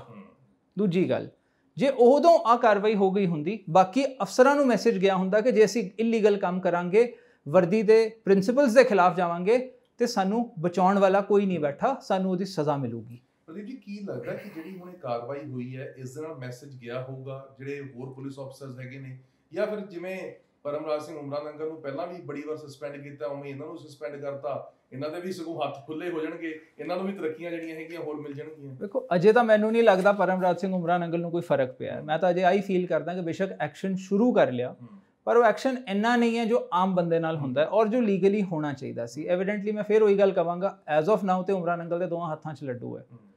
ਉਹ ਇੱਧਰ ਡਰੱਗ ਡੀਲਰਸ ਤੋਂ ਵੀ ਬੈਨੀਫਿਟਸ ਲੈ ਰਿਹਾ, ਹਰ ਤਰ੍ਹਾਂ ਦੇ, ਭਾਵੇਂ ਪੈਸੇ ਲੈ ਰਿਹਾ, ਭਾਵੇਂ ਡਰੱਗਸ ਦੇ ਵਿੱਚ ਡੀਲ ਕਰ ਰਿਹਾ, ਜੋ ਵੀ ਉਹ ਕਰ ਰਿਹਾ, ਕਿਉਂਕਿ ਆਬਵੀਅਸਲੀ ਗੱਲ ਹੈ ਜੇ ਸਸਪੈਂਡ ਕੀਤਾ ਹੈ, ਇਹਦਾ ਮਤਲਬ ਇਹਨਾਂ ਨੂੰ ਇੰਨੀ ਐਵੀਡੈਂਸ ਮਿਲੀ ਹੈ ਕਿ ਉਹਦੀ ਇਨਵੋਲਵਮੈਂਟ ਹੈ। ਜੇ ਉਹਦੀ ਇਨਵੋਲਵਮੈਂਟ ਹੈ ਤਾਂ ਡਿਸਮਿਸ ਕਿਉਂ ਨਹੀਂ ਕੀਤਾ ਜਾ ਰਿਹਾ, ਉਹਨੂੰ ਅਰੈਸਟ ਕਿਉਂ ਨਹੀਂ ਕੀਤਾ ਜਾ ਰਿਹਾ? ਹਾਲਾਂਕਿ ਇਹ ਵੀ ਬੜਾ ਤੱਥ ਜਿਹੜਾ ਰਿਪੋਰਟ ਦੇ ਵਿੱਚ ਪੜ੍ਹਿਆ ਸੀ ਕਿ ਕੁੜੀਆਂ ਤੱਕ ਸਪਲਾਈ ਕੀਤੀਆਂ ਨੇ ਸੀ, ਪ੍ਰੋਸਟੀਟਿਊਸ਼ਨ ਵਾਲਾ ਮਾਮਲਾ ਜਿਹੜਾ ਹੈਗਾ ਉਹ ਵੀ ਨਿਕਲ ਕੇ ਸਾਹਮਣੇ ਆਇਆ। ਮੈਨੂੰ ਇਹ ਦੱਸੋ, ਹੁਣ ਉਸ ਤੋਂ ਬਾਅਦ ਕੀ ਇਹ ਬੰਦੇ ਵਰਦੀ ਪਾਉਣ ਦੇ ਕਾਬਿਲ ਹੈਗੇ ਹੈ? ਮੈਂ ਫਿਰ ਉਹੀ ਗੱਲ ਇੱਕ ਰਿਪੀਟ ਕਰਾਂਗਾ ਆਪਣੀ, ਇਹ ਪੁਲਿਸ ਵਾਲੇ ਕੋਰਟ ਦੇ ਵਿੱਚ ਖੜੇ ਹੋ ਕੇ ਦੱਸਦੇ ਆ ਕੌਣ ਮੁਲਜ਼ਮ ਹੈ ਤੇ ਕੌਣ ਨਹੀਂ, ਕਿਹਦਾ ਰਿਮਾਂਡ ਲਿਆ ਜਾਣਾ ਚਾਹੀਦਾ ਹੈ। ਔਰ ਇਹੀ ਮਤਲਬ ਕੁੜੀਆਂ ਦੀ ਜਾਂ ਸਾਡੀਆਂ ਭੈਣਾਂ ਦੀਆਂ ਪੰਜਾਬ ਦੇ ਵਿੱਚ ਇੱਜ਼ਤਾਂ ਕਿਵੇਂ ਬਚਾਉਣਗੇ ਜਦੋਂ ਆਪ ਹੀ ਜਿਹੜੀਆਂ ਹੈਗੀਆਂ ਇਹਨਾਂ ਨੂੰ। ਬਿਲਕੁਲ ਠੀਕ ਗੱਲ ਹੈ, ਬਿਲਕੁਲ ਠੀਕ ਗੱਲ ਹੈ। ਔਰ ਜੇ ਆ ਚੀਜ਼ਾਂ ਹੋ ਰਹੀਆਂ ਕਿ ਇਹੋ ਜਿਹੇ ਪੁਲਿਸ ਵਾਲਿਆਂ ਨੂੰ ਵਰਦੀ ਪਾਉਣ ਦਾ ਹੱਕ ਹੈ, ਉਸ ਵਰਦੀ ਦੀ ਅੱਜ ਕੀ ਇੱਜ਼ਤ ਬਚੀ। ਔਰ ਉਸ ਵਰਦੀ ਵਾਲਿਆਂ ਦੀਆਂ ਹਰਕਤਾਂ ਕਰਕੇ ਤੁਸੀਂ ਵੇਖੋ ਕਿੰਨੇ ਜਿਹੜੇ ਸਿਸਟਮ ਦੇ ਹਿੱਸੇ ਉਹਦੇ ਨਾਲ ਕਨੈਕਟਡ ਨੇ। ਜਿਵੇਂ ਮੈਂ ਕੋਰਟ ਦੀ ਐਗਜ਼ਾਮਪਲ ਦੇ ਰਿਹਾ, ਜੱਜ ਸਾਹਿਬ ਜੇ ਇਨਸਾਫ ਕਰਨਾ ਵੀ ਚਾਹਣ ਉਹਨਾਂ ਕੋਲ ਕਦੇ ਫੈਕਟਸ ਨਹੀਂ ਆਉਣੇ, ਉਹਨਾਂ ਨੇ ਉਹ ਡਾਕੂਮੈਂਟਸ ਦੇਖਣੇ ਜਿਹੜੇ ਪ੍ਰੋਸੀਕਿਊਸ਼ਨ ਨੇ ਦੇਣੇ। ਉਸੇ ਤਰ੍ਹਾਂ ਜਦੋਂ ਸਰਕਾਰ ਬਦਲਣੀ ਹੈ, ਇਹੋ ਜਿਹੇ ਅਫਸਰਾਂ ਨੇ ਸਰਕਾਰ ਦੇ ਨਾਲ ਬਦਲ ਜਾਣਾ ਹੈ, ਦੂਜੇ ਪਾਸੇ ਰਲ ਜਾਣਾ ਹੈ, ਕਿਉਂਕਿ ਇਹਨਾਂ ਦੇ ਲਈ ਕੋਈ ਪ੍ਰਿੰਸੀਪਲਸ ਨਹੀਂ ਹੈ, ਕੁਝ ਨਹੀਂ ਹੈ। ਔਰ ਜਦੋਂ ਇਹ ਆਪ ਕ੍ਰਾਈਮਸ ਕਰ ਰਹੇ ਆ ਇਹੋ ਜਿਹੇ, ਸੋ ਤੁਸੀਂ ਸੋਚੋ ਕਿੰਨਾ ਇਹਨਾਂ ਦਾ, ਮੈਂ ਕਹਾਂਗਾ ਕਿੰਨੇ ਵੱਡੇ ਕ੍ਰਿਮੀਨਲਸ ਬਣ ਚੁੱਕੇ ਕਿ ਇਹਨਾਂ ਨੂੰ ਪਤਾ ਹੈ ਕਿ ਸਾਡੇ ਖਿਲਾਫ ਕੋਈ ਐਕਸ਼ਨ ਨਹੀਂ ਹੋਣਾ। ਜੇ ਅਸੀਂ ਉਹਨਾਂ ਚੀਜ਼ਾਂ ਨੂੰ ਦੇਖੀਏ, ਹੁਣ ਜਿਹੜੀ ਮੈਂ ਤੁਹਾਨੂੰ 2012 ਦੀ ਗੱਲ ਕਹਿ ਰਿਹਾ ਸੀ, ਆਹ ਵੇਖੋ ਇਹ ਆਊਟਲੁੱਕ ਦੇ ਵਿੱਚ ਵੀ ਨਿਊਜ਼ ਆਈ ਸੀ ਕਿ Punjab government suspend senior IPS officer. ਹੁਣ ਜੇ ਉਮਰਾ ਨੰਗਲ ਨੂੰ 8 ਦਸੰਬਰ 2012 ਦੀ ਆ ਨਿਊਜ਼ ਹੈ, ਪਹਿਲੀ ਵਾਰੀ ਉਦੋਂ ਸਸਪੈਂਡ ਹੋਇਆ, ਹੁਣ ਤੀਜੀ ਵਾਰੀ ਉਹਨੂੰ ਸਸਪੈਂਡ ਕਰਕੇ ਕੀ ਮਿਲ ਗਿਆ। ਪਹਿਲੀ ਵਾਰੀ ਸਸਪੈਂਡ ਹੋਇਆ, ਡਰੱਗਸ 'ਚ ਨਾ ਆਇਆ, ਬਰਗਾੜੀ ਤੇ ਬਹਿਬਲ ਕਲਾਂ ਕਰਤੀ। He was rewarded with a posting of commissioner of police Ludhiana, ਜਦੋਂ ਬਰਗਾੜੀ ਤੇ ਬਹਿਬਲ ਕਲਾਂ ਹੋਈ ਹੈ, ਆ ਤਾਂ ਉਹਨੂੰ ਇਨਾਮ ਮਿਲੇ। ਹਾਲਾਂਕਿ ਜਦੋਂ ਇੱਥੇ ਵੀ ਸਸਪੈਂਡ ਹੋਏ ਨੇ ਤਾਂ ਉਹ ਵੀ ਬਾਰਡਰ ਇਲਾਕੇ ਦੇ ਵਿੱਚ ਸੀ, ਅੰਮ੍ਰਿਤਸਰ ਬਾਰਡਰ ਰੇਂਜ ਦੇ ਵਿੱਚ ਸੀ। ਨਸ਼ਾ ਕਿੱਥੋਂ ਆਉਂਦਾ ਹੈਗਾ। ਇਹਦੇ 'ਚ ਇੱਕ ਗੱਲ ਹੋਰ ਦੇਖੋ, ਉਮਰਾ ਨੰਗਲ ਦਾ ਕਰੀਅਰ ਪ੍ਰੋਫਾਈਲ ਦੇਖੋ, ਇਹਨੂੰ ਮੈਰੀਟੋਰੀਅਸ ਸਰਵਿਸ ਮੈਡਲ ਮਿਲਿਆ ਹੋਇਆ ਹੈ। ਕੀ ਇਹੋ ਜਿਹਾ ਅਫਸਰ ਇਹੋ ਜਿਹਾ ਮੈਡਲ ਡਿਜ਼ਰਵ ਕਰਦਾ ਹੈ? ਤੁਸੀਂ ਤਾਂ ਆਪਾਂ ਤਾਂ ਵਰਦੀ ਦੀ ਗੱਲ ਕਰ ਰਹੇ ਹਾਂ, ਸਰਕਾਰ ਨੇ ਅਜੇ ਤੱਕ ਆ ਵੀ ਚਿੱਠੀ ਨਹੀਂ ਲਿਖੀ ਕਿ ਇਸ ਬੰਦੇ ਦਾ ਉਹ ਮੈਰੀਟੋਰੀਅਸ ਸਰਵਿਸ ਮੈਡਲ ਵਾਪਸ ਲਿਆ ਜਾਵੇ। ਬੜੇ ਸ਼ਰਮ ਦੀ ਗੱਲ ਹੈ ਕਿ ਇਹੋ ਜਿਹੇ ਅਫਸਰ ਨੂੰ ਇਹੋ ਜਿਹਾ ਮੈਡਲ ਮਿਲਿਆ ਹੋਇਆ ਹੈ। ਮਤਲਬ ਜਿਹੜੇ ਬਹੁਤ ਘੱਟ ਆਫੀਸਰਸ ਨੂੰ ਮਿਲਦੇ ਹੋਣੇ। ਉਹੀ ਗੱਲ ਨਾ, ਫਿਰ ਇਮਾਨਦਾਰੀ ਕਿਵੇਂ ਬਚੂਗੀ ਫਿਰ? ਤਾਂ ਹੀ ਕਹਿੰਦੇ ਐਗਜ਼ੈਕਟਲੀ। ਔਰ ਇੱਕ ਮਛਲੀ ਸਾਰੇ ਤਲਾਬ ਨੂੰ ਗੰਦਾ ਕਰ ਦਿੰਦੀ ਹੈ, ਜਦੋਂ ਉਹੀ ਮਛਲੀ ਇਹੋ ਜੀ ਹੋਵੇ ਫਿਰ ਤਲਾਬ ਤਾਂ ਆਪਣੇ ਆਪ ਗੰਦਾ ਹੋਣਾ ਹੀ ਹੈ। ਆਈ ਟੋਟਲੀ ਐਗਰੀ, ਤਾਂ ਲੱਗਣਾ ਹੀ ਨਹੀਂ। ਮੈਂ ਇਸੇ ਕਰਕੇ ਤਾਂ ਹੁਣ ਵੇਖੋ 6 ਸਾਲ 2013 ਤੋਂ ਲੈ ਕੇ 2019 ਤੱਕ 6 ਸਾਲ ਸਾਨੂੰ ਕੋਰਟ ਦੇ ਵਿੱਚ ਕੇਸ ਲੜਨਾ ਪਿਆ, ਤਾਂ ਜਾ ਕੇ ਇੱਕ 94 ਦੇ ਐਨਕਾਊਂਟਰ ਦੀ SIT ਬਣੀ 25 ਸਾਲਾਂ ਬਾਅਦ। ਉਮਰਾ ਨੰਗਲ ਨੂੰ ਇੰਨੀ ਪ੍ਰੋਟੈਕਸ਼ਨ ਸੀ। ਹੁਣ ਅੱਜ ਜਦੋਂ ਸਸਪੈਂਡ ਕਰਤਾ, ਉਹ ਘਰ ਬੈਠਾ ਤਨਖਾਹ ਲਈ ਜਾਂਦਾ, ਉਹਦਾ ਕੀ ਵਿਗੜਿਆ? ਜਿੱਦਣ ਰੀਇਨਸਟੇਟ ਹੋਊਗਾ, ਅੱਜ ਉਹਨੂੰ ਹਾਫ ਸੈਲਰੀ ਮਿਲ ਰਹੀ, ਉਦੋਂ ਫੁੱਲ ਸੈਲਰੀ ਮਿਲ ਜੂਗੀ। ਕਿੰਨੀ ਬੈਨੀਫਿਟਸ ਨੌਕਰੀ ਪਈ ਹੋਣੀ ਜੇਕਰ ਆਪਾਂ ਦੱਸ ਲਗਾਈਏ? ਆਈ ਥਿੰਕ 25 ਤੱਕ ਹੈ, ਦਸੰਬਰ 25। ਸੋ ਤੁਸੀਂ ਮੈਨੂੰ, ਪਰ ਮੈਂ ਅੱਜ ਵੀ ਉਹੀ ਕਹਿੰਦਾ, ਇਹਨੂੰ ਅਰੈਸਟ ਕਿਉਂ ਨਹੀਂ ਕਰ ਰਹੇ? ਇਹਨੂੰ ਅਰੈਸਟ ਕਰਨਾ ਬਣਦਾ ਔਰ ਇਹਦੇ ਖਿਲਾਫ ਡਿਸਮਿਸਲ ਦੇ ਲਈ ਪ੍ਰੋਸੀਡਿੰਗ ਸ਼ੁਰੂ ਕਰਕੇ ਇਹਨੂੰ ਡਿਸਮਿਸ ਕਰਨਾ ਚਾਹੀਦਾ ਹੈ। ਹੋਰ ਅਸੀਂ ਵੇਟ ਕਰ ਰਹੇ ਹਾਂ ਕਿ ਇਹਦੇ ਹੋਰ ਕ੍ਰਾਈਮਸ ਬਾਹਰ ਹੋਣਗੇ, ਅਸੀਂ ਉਸ ਚੀਜ਼ ਦੀ ਵੇਟ ਕਰ ਰਹੇ ਹਾਂ। ਮਤਲਬ that is what I feel ਕਿ ਸਰਕਾਰ ਨੂੰ ਹੁਣ ਹਾਈ ਟਾਈਮ ਇਹਦੇ ਖਿਲਾਫ ਐਕਸ਼ਨ ਲੈਣਾ ਚਾਹੀਦਾ, ਤਾਂ ਕਿ ਬਾਕੀਆਂ ਨੂੰ ਮੈਸੇਜ ਜਾਵੇ ਕਿ ਅਸੀਂ ਨਾ ਸਿਰਫ ਸੀਰੀਅਸ ਹਾਂ, ਅਸੀਂ ਆਫੀਸਰਸ ਨੂੰ ਡੈਫੀਨੇਟਲੀ ਪਨਿਸ਼ ਕਰਾਂਗੇ ਜੇ ਇਸ ਚੀਜ਼ ਨੂੰ ਅਸੀਂ ਬੰਦ ਕਰਨਾ ਚਾਹੁੰਦੇ ਹਾਂ। ਔਰ ਇਹ ਇੱਕ ਚੀਜ਼ ਹੈ ਜਿਹਦੇ ਲਈ ਸਾਡੀ ਨੋ ਟੋਲਰੈਂਸ ਪਾਲਿਸੀ ਹੈ, ਇਹ ਗਵਰਨਮੈਂਟ ਨੂੰ ਸ਼ੋ ਕਰਨਾ ਪੈਣਾ। ਤੁਸੀਂ ਵੀ ਉਹ ਰਿਪੋਰਟ ਪੜ੍ਹੀ ਹੋਊਗੀ ਜਿਹੜੀ STF ਦੇ ਵੱਲੋਂ ਦਿੱਤੀ ਗਈ ਸੀਗੀ, ਉਸ ਦੇ ਵਿੱਚ ਨਾਮ ਇਹ ਵੀ ਆਇਆ ਸੀ ਕਿ ਬਹੁਤ ਸਾਰੇ ਪੋਲੀਟੀਸ਼ੀਅਨਸ ਦਾ ਵੀ ਜ਼ਿਕਰ ਹੋ ਰਿਹਾ ਸੀਗਾ। ਕੈਪਟਨ ਸੰਦੀਪ ਸੰਧੂ, OSD ਅੰਕਿਤ ਬਾਂਸਲ, ਅਕਾਲੀ ਦਲ ਤੋਂ ਬਿਕਰਮ ਮਜੀਠੀਆ, ਨਾਲ ਹੀ ਉਹਨਾਂ ਦੇ ਵੱਲੋਂ ਹੌਬੀ ਧਾਲੀਵਾਲ ਦਾ ਜ਼ਿਕਰ ਕੀਤਾ ਗਿਆ।